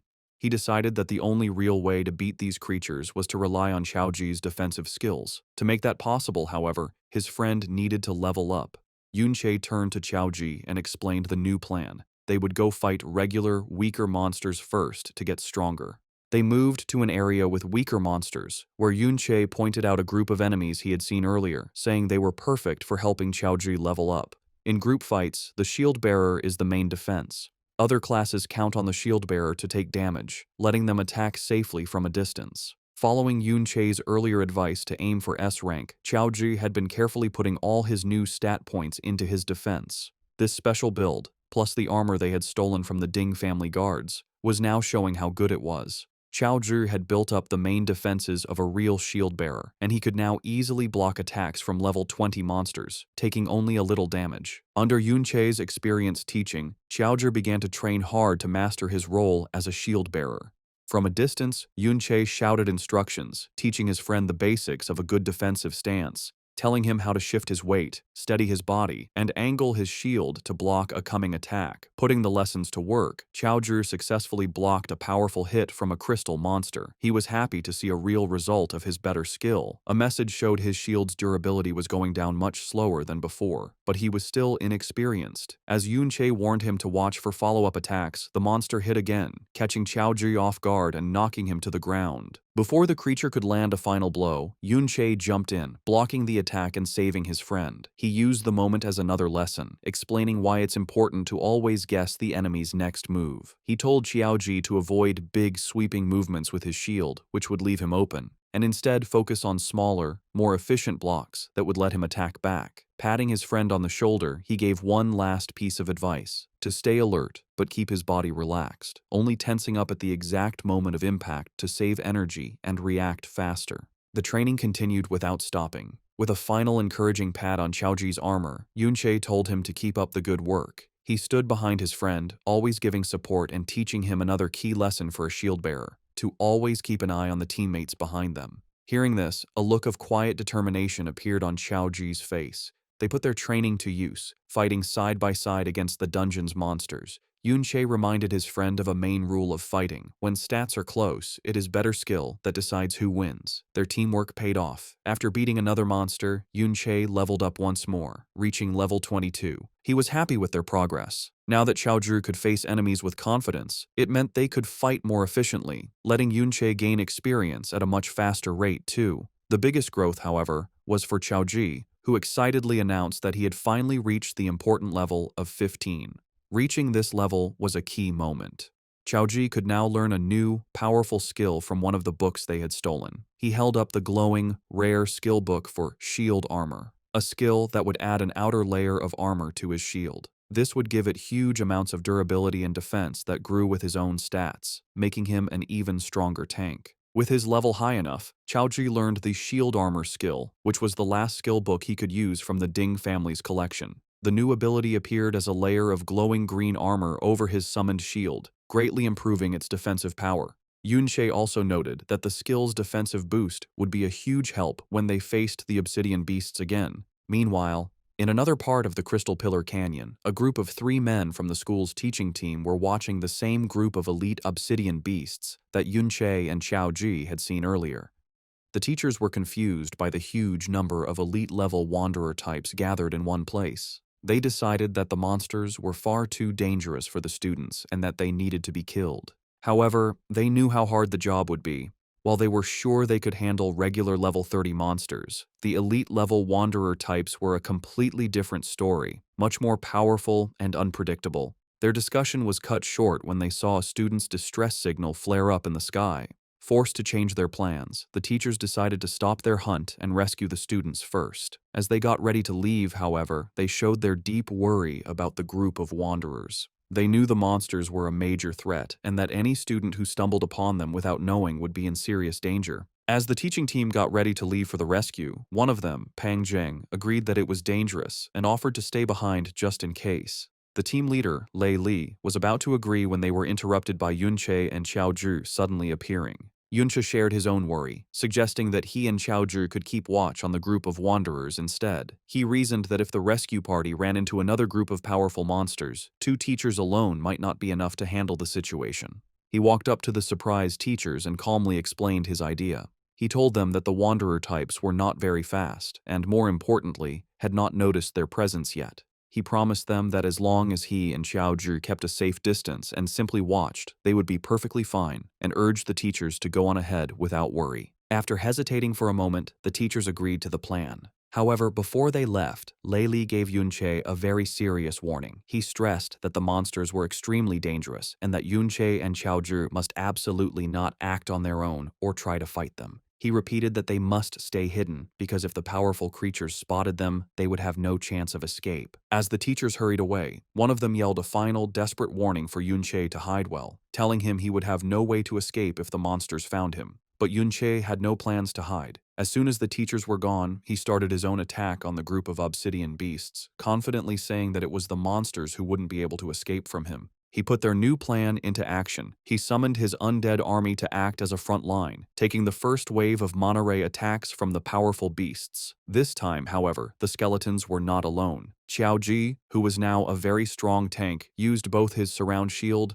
and his new shield armor skills. This created a super strong defensive wall to protect the skeletons. The powerful energy beams, which had been a big threat before, now hit the strong shields without doing any damage, barely even scratching the undead warriors they were protecting. With the monster's attention on his unbreakable front line, Yunche moved through the chaos and started his own fierce attack. He landed a series of very strong hits, breaking the crystal bodies of the elite-level monsters with just his fists. He focused his attacks on one radiant crystal monster, watching its health bar get smaller with each hit. With a final, sharp blow, he broke the creature's core, and the strong level 30 beast fell down, defeated.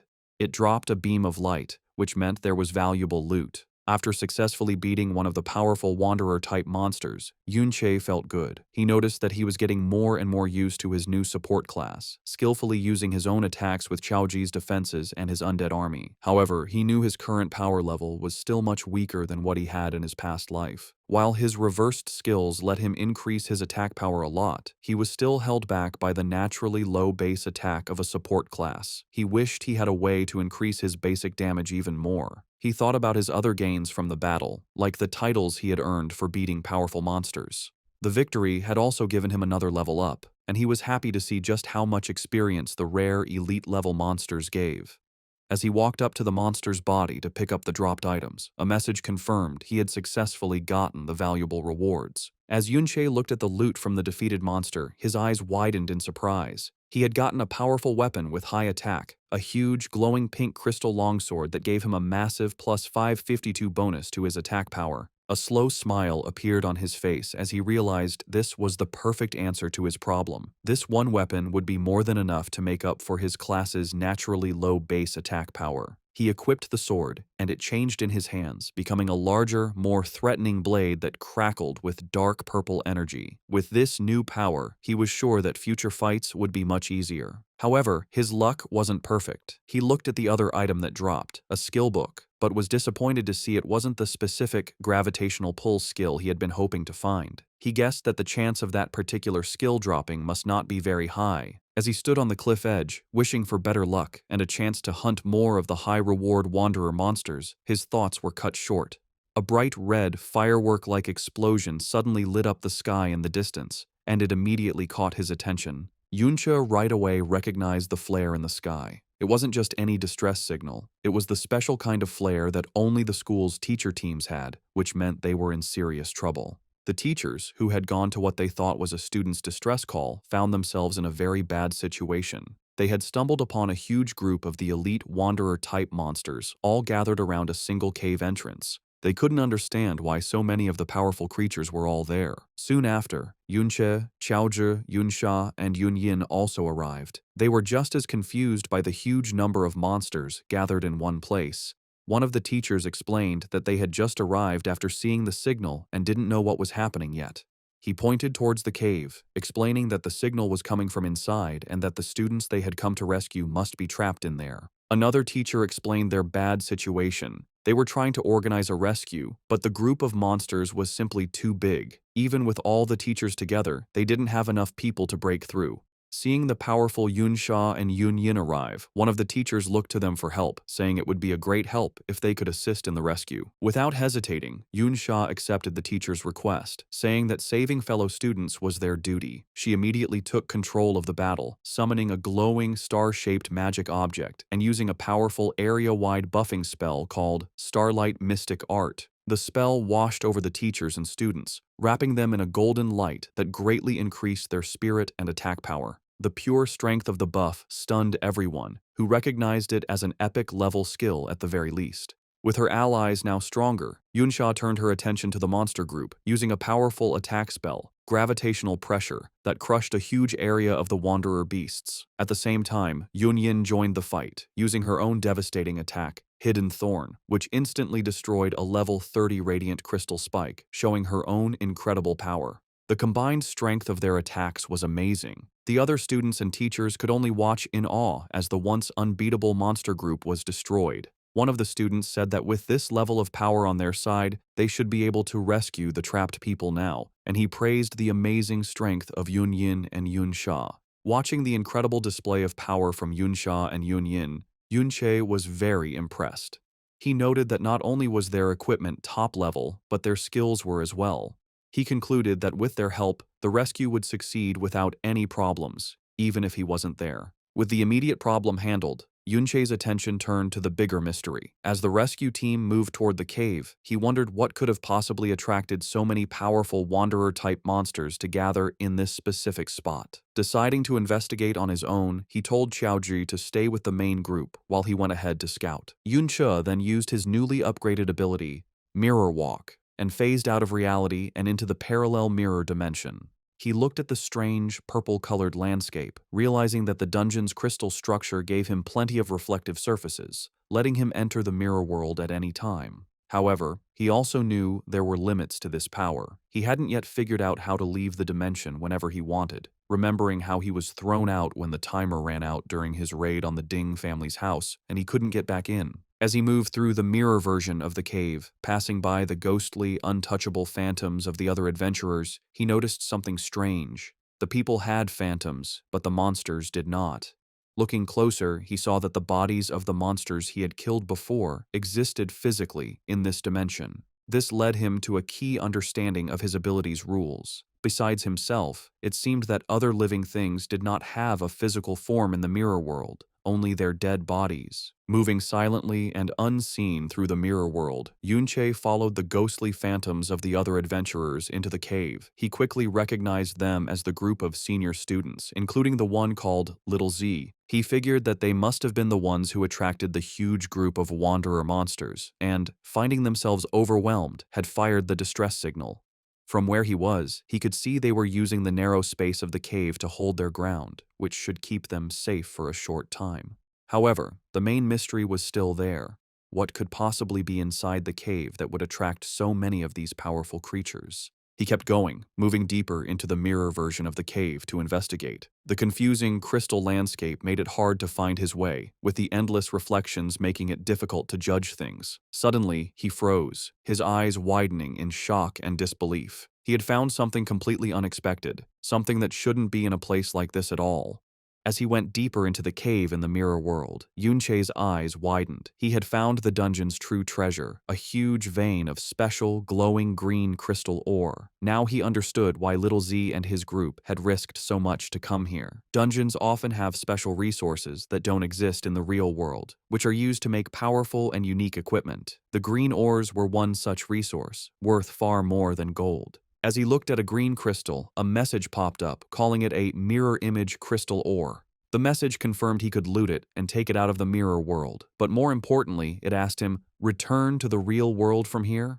This was a huge discovery. To check his idea, he touched a different, normal blue crystal and saw the same message. A slow, smart smile appeared on his face as he realized what his ability could do. He now understood that as long as he could find any mirrored surface, he could use it as his own personal exit to return to the real world whenever he wanted. As he walked among the glowing green crystals, Yunche picked up a piece of the valuable ore. He thought about his newly upgraded skill, knowing there was still much more to learn about its full power and that he would need to find a good chance to study it. For now, however, he decided to focus on exploring the huge crystal vein he had found. As he went deeper, he was shocked by how much treasure there was. The amount of ore was huge, a massive deposit that would be enough to make any normal person who mined it a billionaire. This amazing sight finally solved the mystery that had been bothering him. He now understood why so many powerful wanderer-type monsters had gathered at the entrance to this cave. They were drawn to, and probably guarding, this incredibly valuable resource. Back in the real world, the rescue was happening.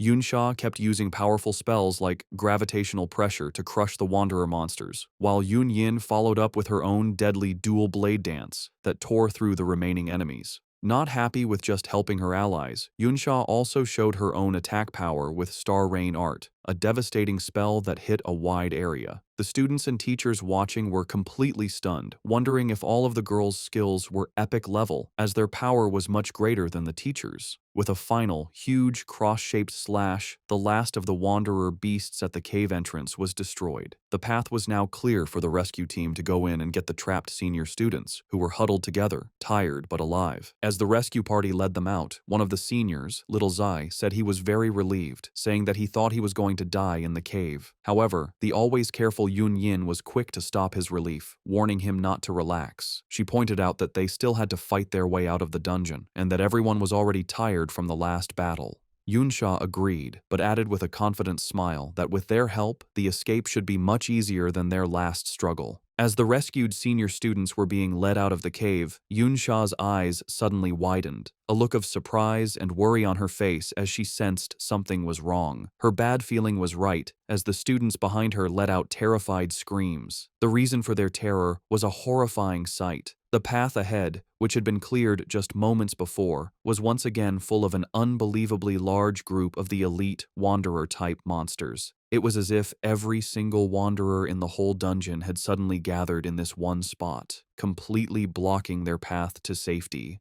While the rescue team was being swamped by the sudden return of the Wanderer group in the real world, Yun Che was continuing his solo exploration of the other mirror world. He moved through the confusing, maze-like paths of the crystal cave, his way lit by the strange green glow of the special ore veins. Suddenly, he stopped, his eyes widening in complete disbelief at what was in front of him. He had stumbled upon an amazing sight, a huge, tree-like crystal formation that reached the top of the cave, and at its very top, a brightly glowing, star-shaped crystal core pulsed with immense energy. He immediately knew what it was, the dungeon's legendary secret treasure. As he got closer to the core, he remembered the stories about such items. If the different crystal ores were the dungeon's special products, then this crystal core was the ultimate prize, the dungeon's one and only secret treasure.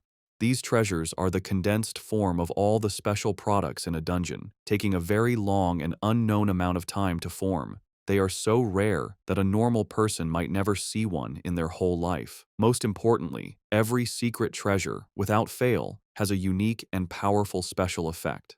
As Yun Che reached out to touch the glowing object, he knew he had found the true heart of the Valiant Dungeon. With a happy smile, Yun Che reached out to the glowing green crystal core he had found.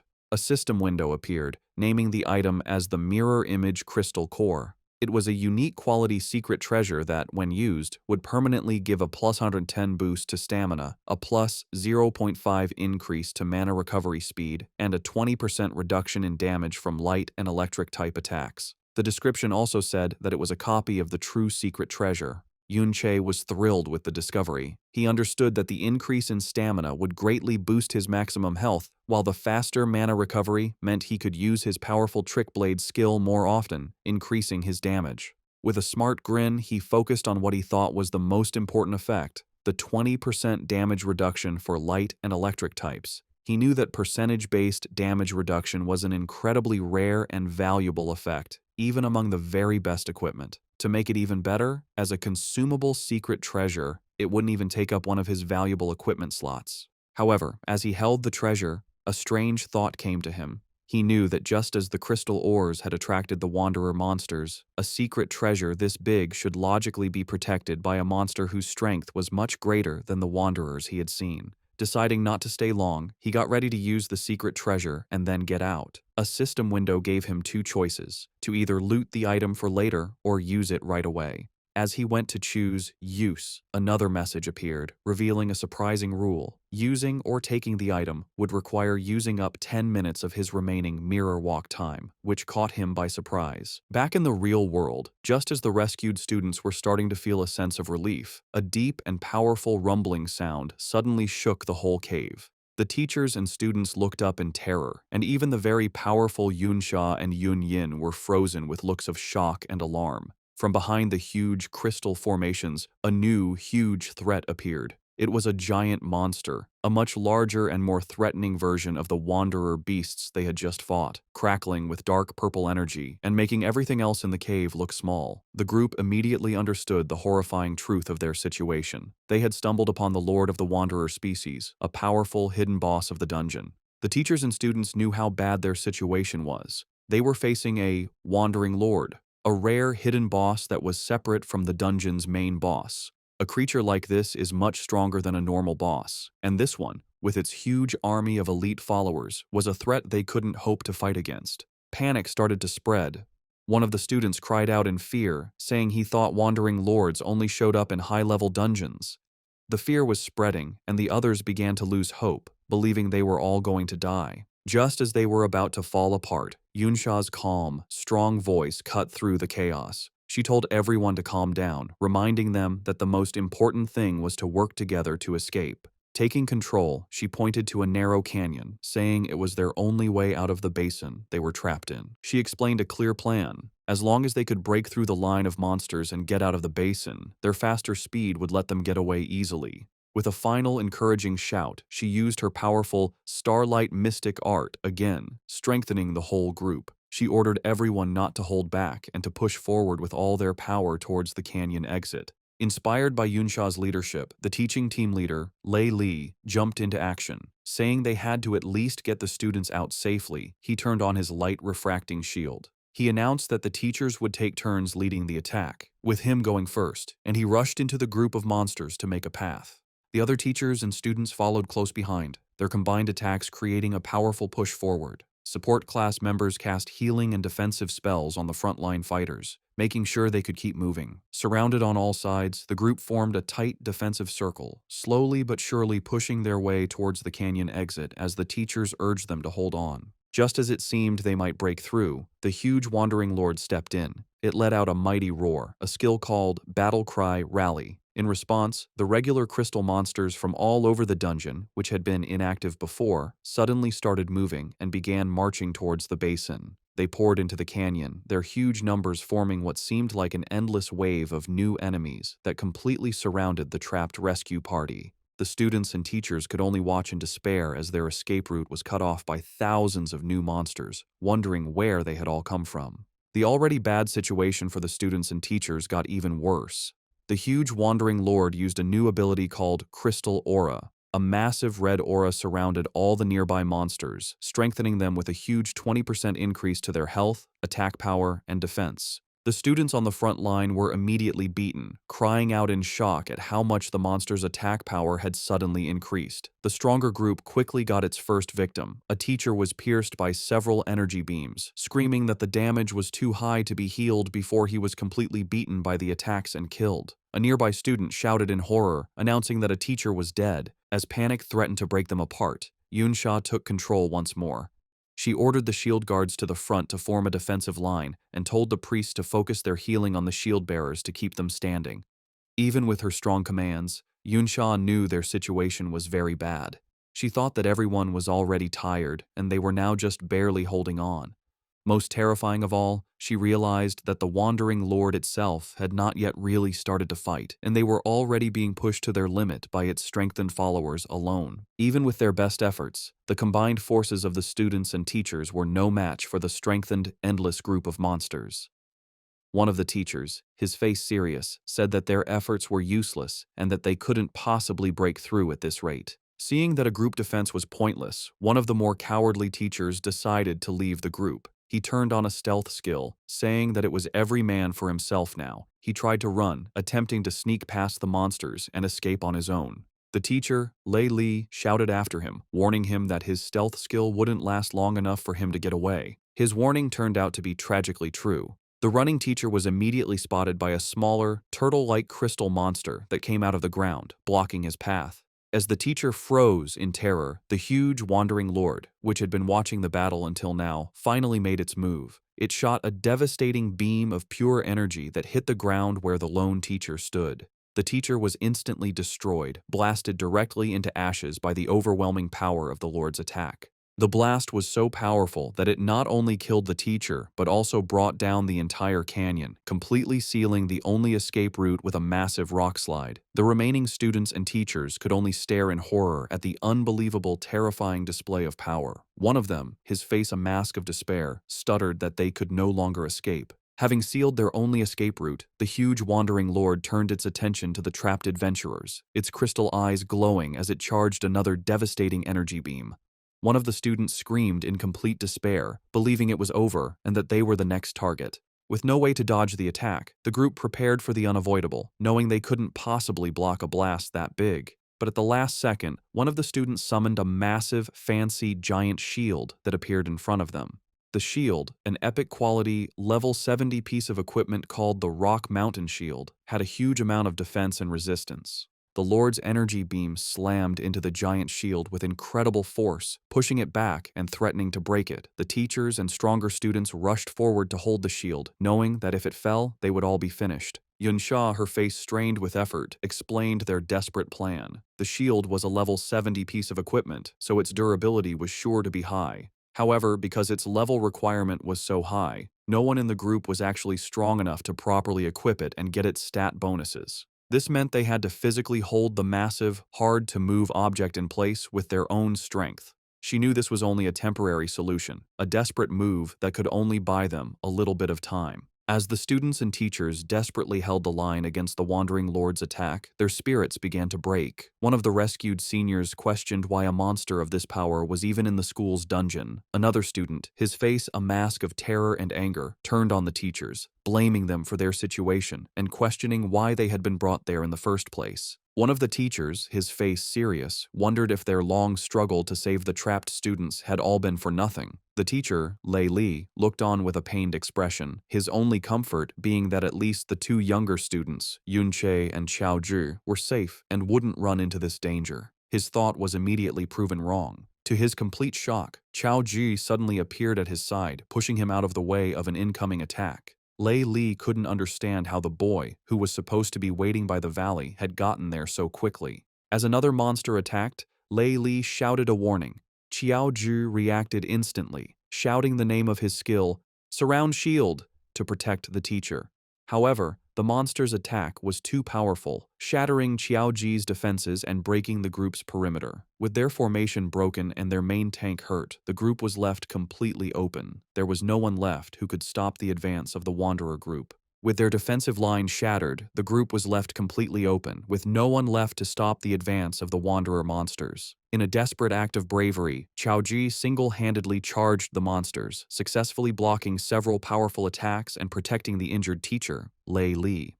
The teacher could only stare in amazement, wondering how the younger student he had dismissed as useless had such incredible strength. But Xiao Zhi's solo effort was not enough. The other shield guards' defenses were completely broken, and their entire defensive line was gone.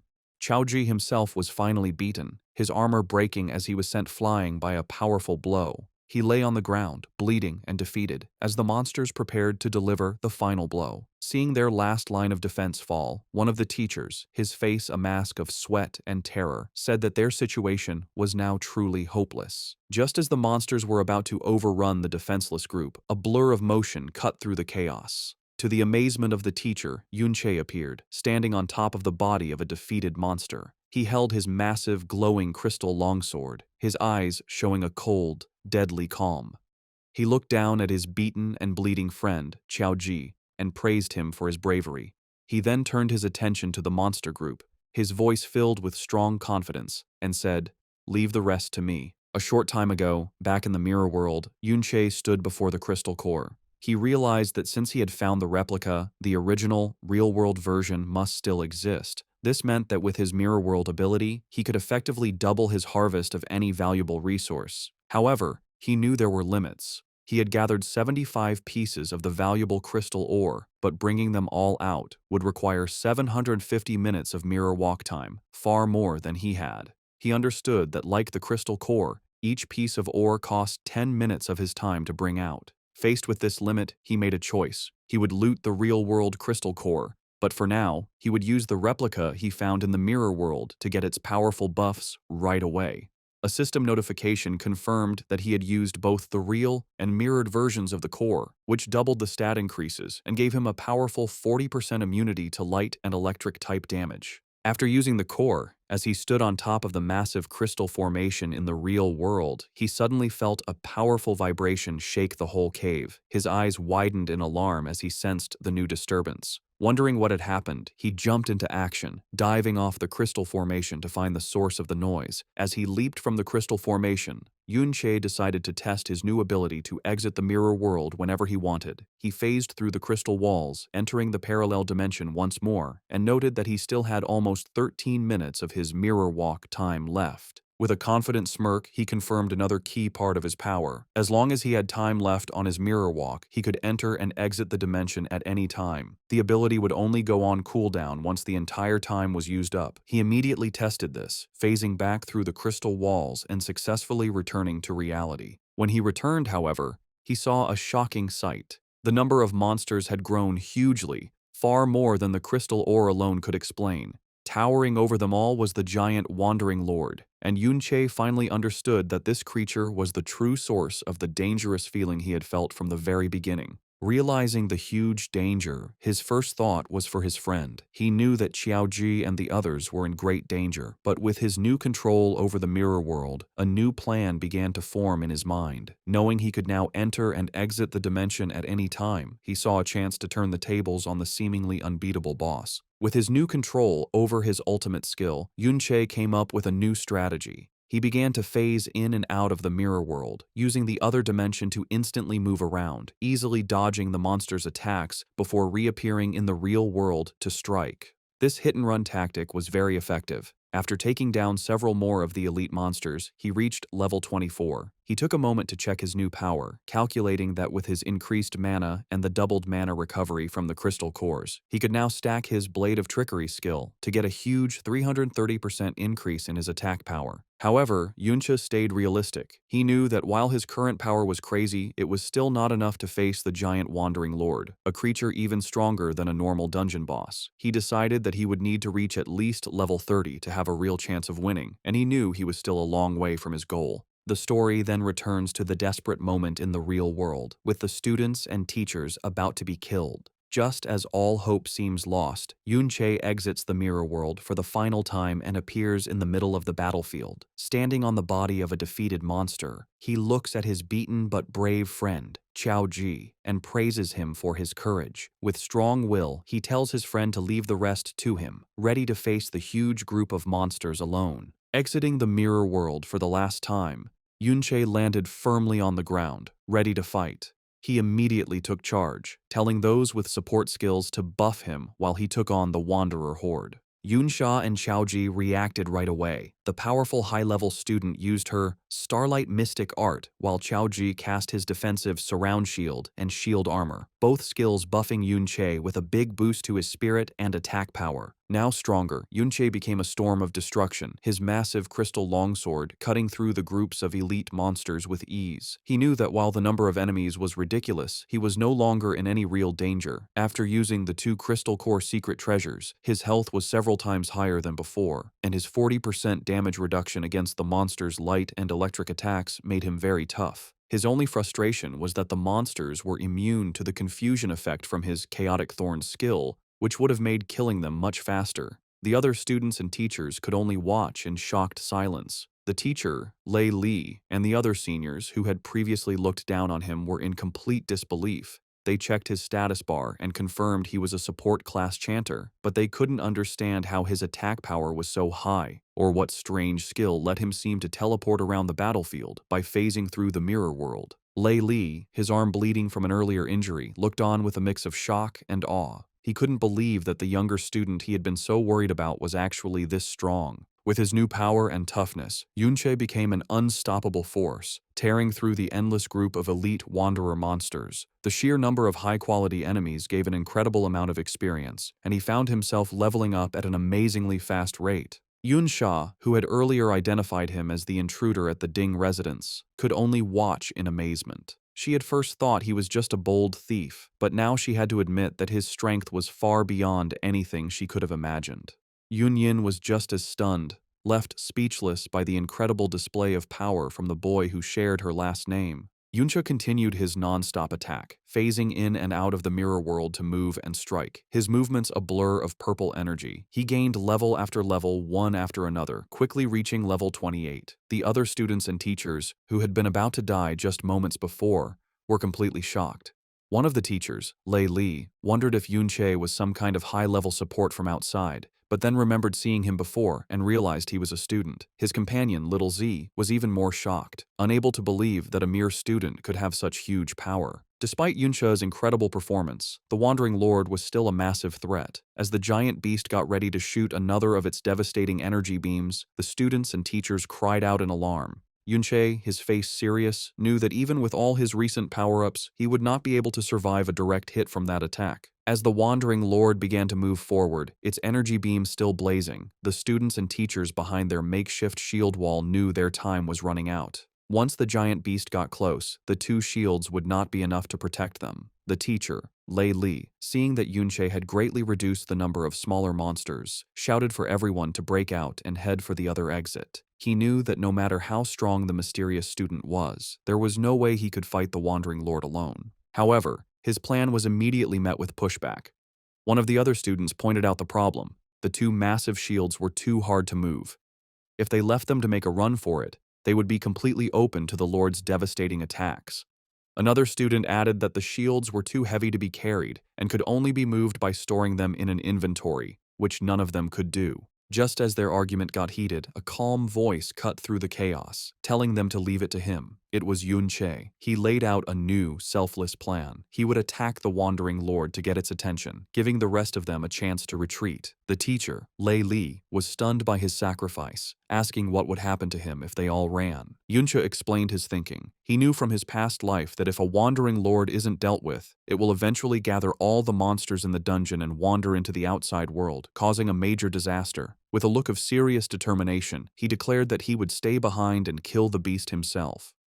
He activated his Blade of Trickery, boosting his attack power by a huge 350%, and noted that he still had over 5 minutes left on his mirror walk, giving him the perfect tool to take on the giant enemy. As Yunche got ready to face the Wandering Lord alone, the teacher, Lei Li, made the hard choice to lead the others in a retreat. He told them to get out faster, thinking that no matter how strong Yunche was, he would eventually get tired against such a huge enemy. He figured that the sooner they escaped, the sooner Yunche could escape too. When a student questioned Yunche's bold claim that he could kill the Lord, Lei Li said it was just a brave act to make them feel better because he knew how powerful a real Wandering Lord was. As he was forced to run with the group, Chaozhi felt completely useless. He looked back with a sad face, hating that all he could do at a time like this was run while his friend faced incredible danger. Silently, he prayed for Yunche's safety. Meanwhile, Yunche was not helpless at all. He kept fighting through the smaller monsters, getting stronger with every kill, and he quickly gained another level. As the huge Wandering Lord shot its powerful energy beam, Yunche used his mirror walk to phase out of reality. The beam passed right through the space where he had just been. He then reappeared behind the beast and hit it with a powerful slash from his glowing sword. However, his attack showed a hard truth. The Wandering Lord, a level 42 stone golem, had such a strong defense and a powerful healing skill that the small amount of damage he did was healed right away. He realized that at his current level, it was no use. Its defense was just too high. As he dodged the Wandering Lord's attacks, Yunche's first tests confirmed what he thought. He saw a large crystal on the creature's head was its core, which meant it was also its weak point. The only problem was getting to it. Even with his many buffs, his attack power was still not enough to break through the Lord's strong defense and healing. To make things worse, his time was running out. A quick look at his status showed that the powerful buffs he had gotten from the others were starting to wear off. His own mana was also very low, and he knew he wouldn't be able to use his powerful Blade of Trickery skill for much longer. He realized he had only one good option. He needed to get stronger. He needed to level up first by killing the weaker monsters. Just as he was about to start attacking the smaller monsters again, a bright beam of light shot out from a nearby crack in the rock. Yunche's eyes widened in surprise as he recognized the light. At that exact moment, the huge Wandering Lord also saw the light and, with a scary show of intelligence, shot its powerful energy beam at the crack. Yunche immediately phased into the mirror world to avoid the blast, but as he reappeared, he was shocked to see the beam was aimed at the exact spot where he would show up. He realized with a jolt that the smart boss had already learned his pattern and was guessing his moves. Forced to reappear in the real world in the middle of the Wandering Lord's huge energy beam, Yunche was caught in the blast. The attack was a big, continuous one that quickly took away his health, even with his powerful defenses. He knew he couldn't use his mirror walk to dodge, as he had less than 4 minutes of it left, and the continuous attack would use it all up in no time. His only choice was to use his undead army to block the damage. However, he knew this was a costly plan.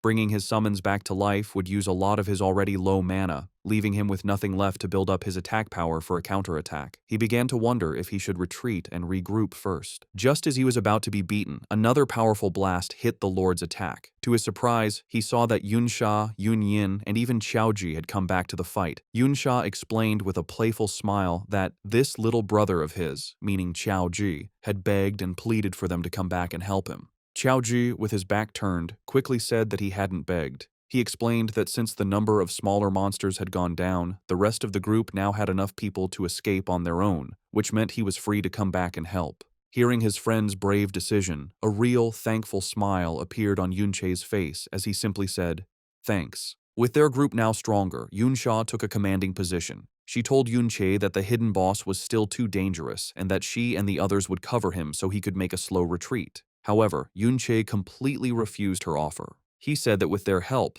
there was no longer any need for him to hold back, and he used the full power he had. With the help of his powerful allies, he kept farming the smaller monsters, and his mirror walk time finally ran out as he reached the key level of 30. Now at his target level, he knew his attack power was finally enough to take on the Lord. He immediately put on the rare, level 30, Corrupted Knight's armor he had gotten from the Ding family's dungeon, which greatly increased his defenses. Yunsha watched him, asking if he was really thinking of attacking the Lord's weak point on its head. She pointed out that at that height, it was impossible to get up there.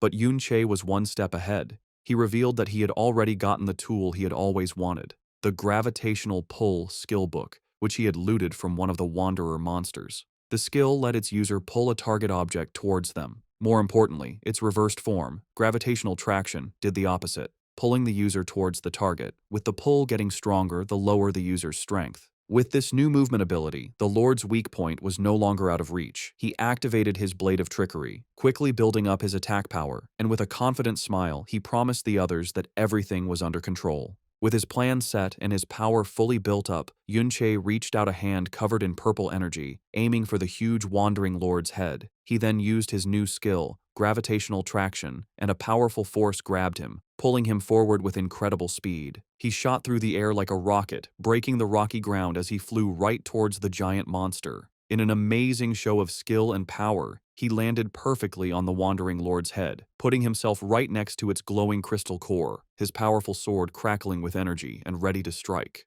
Down below, Yunsha and Yunyin, who had just said it was impossible to reach that height, could only stare upwards, their faces frozen in looks of absolute shock and disbelief at the impossible thing he had just done. Having reached the Wandering Lord's weak point, Yunche used all of his power. He drove his massively buffed sword deep into the glowing crystal core, causing a spiderweb of cracks to spread across its surface. The huge beast, however, would not go down without a fight. As it was dying, it let out a final massive explosion of pure energy from its core, a last-ditch effort to take its attacker down with it.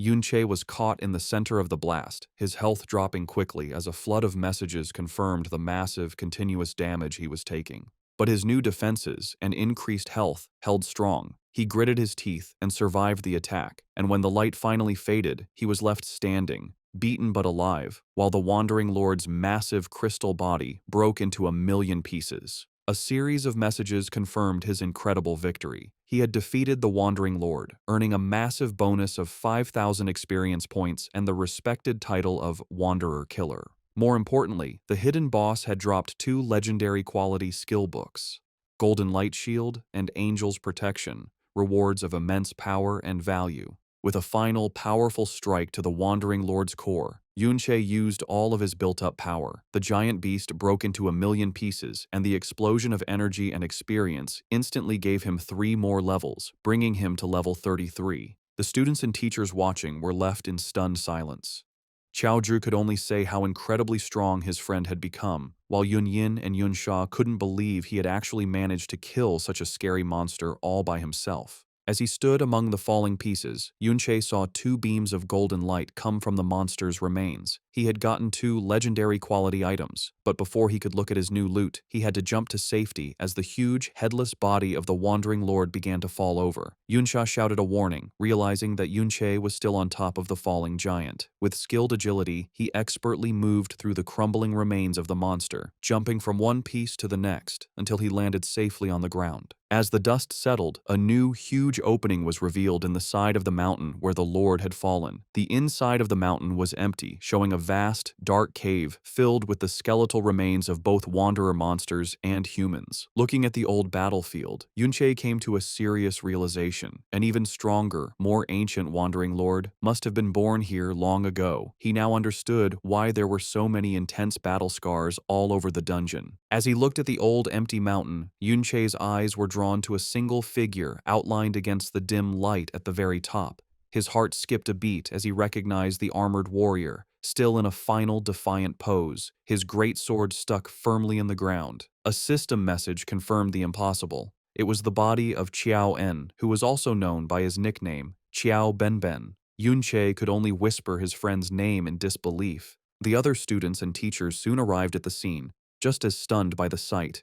Yunsha, her voice full of awe, identified the figure as the famous traitor Qiao En. She admitted that while she had heard this was the place where he was killed by the hero Ding Kun, she had never expected the scene to be like this. The battlefield was a sign of a desperate last stand against countless monsters and people. She noted that the heroic, defiant figure before them was completely different from the statue in the Modern History Memorial Hall, which showed him being stepped on. This, she declared, did not look like someone who would be so easily beaten. Yunsha stayed silent, his face a mask of grief and sadness as he looked at the remains of his fallen friend. Qiaoji, his great-grandson, finally spoke. He told Yunche that while he probably wouldn't believe him, he now thought that his great-grandfather might not have been a bad person at all. As Qiaoji stood before his great-grandfather's remains, he began to explain the truth he had found. He told Yunche that he had spent his childhood looking through the historical records of his great-grandfather, but whenever he got to the parts about his experiences, the descriptions were always frustratingly unclear. Despite this, he had managed to find some key details. He had discovered that his great-grandfather had a habit of going into dungeons that were far below his actual level. This led him to the main question: why would an S-rank professional, someone over level 60, come to a low-level dungeon like this one? He then answered his own question with new certainty. It was because this dungeon was one of the few places that could spawn a Wandering Lord, a creature that could summon all the monsters in a dungeon and lead them into the outside world, causing a major disaster. He explained that back in those days, the government didn't have enough soldiers to defend against the constant threat of monsters coming out of dungeons. They had to rely on a few powerful and responsible professionals to regularly clear out the most dangerous threats. His great-grandfather, he declared with pride, was one of those heroes. He hadn't been a traitor. He had come to this dungeon to stop a potential disaster before it started. As Yunche listened silently to this revelation, Qiaoji's confidence started to fade. He admitted that the others probably thought he was just making things up, and that even his own family believed he was just looking for mental comfort, twisting the unclear historical texts to fit a story he wanted to believe. Just as he was about to give up hope, a hand gently rested on his shoulder. He looked up to see Yunche, a kind, understanding smile on his face, who simply said, "I believe you." As Yunsha and Yunyin looked on with expressions of shock and admiration, Qiaozhi was completely overwhelmed, left speechless by Yunche's simple, heartfelt statement of belief. A flood of memories washed over Yunche as he remembered his fallen friend and comrade, Chao Benben, whose heroic legacy had been so cruelly twisted. He recalled Chao Benben's youthful arrogance, how he would boast that his natural talent meant he didn't need a master and would soon be better than Yunche himself. But he also remembered the boy's terror when he got in over his head, screaming for his master to save him from a swarm of monsters, only to then stubbornly deny that he needed saving at all. His pride hurt. He remembered his friend's unique habit of working hard in secret, only to then show off his new strength in front of others, and how he always chose the weakest shield-bearer class, the Sword Guard, because no other shield-type class was fast enough to keep up with Yunche's reckless attacks. He remembered how he always seemed to find Chao Benben, even when he tried to sneak off on his own to grind levels, and how his friend would always make excuses, claiming he just couldn't resist a good fight, insisting that saving people was just something he did on the way. Filled with a new sense of purpose and a burning desire for revenge, Yunche looked at the remains of his friend. He declared that, for Chao Benben's sake, he would settle the score with the Ding family, the ones who caused his friend's suffering after his death. Back at the Ding family residence, Ding Shu is telling the story of the dungeon expedition to his unbelieving father and uncle. He insists that what he is saying is true, that Yunche is just that amazing, and that they can ask the teacher in charge if they don't believe him. He explains that he was initially blocked from entering the dungeon because of his low level, but he waited outside until the survivors came out. The scene flashes back to the students leaving the dungeon, buzzing with excitement. They had all witnessed the fall of the giant wandering lord from a distance and were in awe of the person who had managed to kill a rare hidden boss that was over level 40, a feat that was beyond their imagination. Ding Shu, listening in, confirmed that the hero's name was Yun Che. He couldn't believe that someone even more powerful than the high-level Yun Yin had been among the students, and he wondered about Yun Che's true identity. Back in the present, after hearing his son's report, the third head, Ding Ge, is silent for a moment. He then gets up from his seat and gives a chilling command to gather the Ding family guards and follow him to the traitor's dungeon, the very place where Chao En had died. His brother Ding Yi stops him, remembering a detail from Ding Shu's earlier report about the intruders at their home. With a sinister look in his eyes, he tells his brother to bring the members of the Chao family along with them as well. Meanwhile, back in the dungeon, Yun Che looked at one of the legendary skill books he had gotten from the Wandering Lord, the Golden Light Shield. Without hesitating, he offered the powerful book to Chao Ji, telling him he should learn it since it didn't have a level requirement. Yunsha, who was watching them, was shocked. She asked why he would so easily give away a legendary skill. Yunsha calmly explained that the skill was only for shield bearers, so it was useless for him. He then added an important detail, suggesting that Chao Ji's great-grandfather, Chao En, probably used this very skill in his time. Moved by this, Chao Ji accepted the book. Yunsha looked on thoughtfully. She commented that while Chao Ji might not have many powerful skills, Yunche certainly had plenty of them. She admitted that even though her own skills were considered high level, she felt she was far behind him, mentioning his ability to seemingly teleport and his power to summon a large number of undead creatures. Her mention of the undead made Yunche's expression turn serious as his eyes glowed. He suddenly remembered a key detail about his power. His undead summons were created from souls he found in the mirror world. This led him to a deep realization. If other souls also went to the mirror world after they died, then it was possible that his old friend Chao En's soul was waiting there as well. After his sudden realization, a look of nervous excitement crossed Yunche's face. A system message confirmed that his mirror walk ability was ready again, giving him a full 30 minutes to explore the mirror world. He immediately wondered if he could use this chance to find his old friend's soul. With a determined look, he activated the skill, his body covered in a familiar purple light as he stepped into the other dimension. Inside the strange blue-green landscape of the mirror world, he found what he was looking for, a powerful, ghostly figure in full armor, with a calm but strong presence. Yunche was filled with emotion, whispering the nickname of his fallen friend, Chao Benben, confirming that his friend's soul had indeed been waiting here all along. Back in the real world, time had passed, and Yun Yin went up to Yunsha, reminding her that they should be leaving soon as she had an important audience ceremony to go to. Yunsha seemed unwilling to go, admitting they had been there for a while, but that the events happening were much more interesting. Her eyes drifted to where Yun Che had been, and she wondered out loud to the others what he could possibly be doing and why he had been gone for so long, not knowing about the reunion he was having in another dimension. Inside the mirror world, Yunche stood with a serious expression. He spoke to the armored soul of his old friend, Chao Ben, saying he couldn't believe they could meet again. He mentioned having so much he wanted to say to him. However, his reunion was cut short. He noted with sadness that it was a shame his friend wouldn't be able to answer, as the calm spirit was suddenly taken over by a dark, evil energy, twisting its form into a monstrous, roaring, undead creature. Yuncho realized with a heavy heart that his friend had truly become an undead spirit, a being driven by instinct instead of memory. He admitted that he really didn't want to fight him, but he had no other choice. He launched himself into the air, dodging an attack and getting ready for a difficult battle. As their battle began, Yunche's eyes glowed with purple energy as he focused on his opponent. As they fought, something strange happened. Yunche found himself surrounded by floating crystal pieces, each one showing a different scene. He recognized them as moments from Ben's life and experiences. One piece in particular caught his attention, showing a clear memory of Ben's final battle against the man known as the hero, Ding Kun. As he watched the memory of the fight, Yunche noticed something odd about Ding Kun's posture and fighting style, finding it strangely familiar. Suddenly, the entire mirrored landscape around them shattered like glass.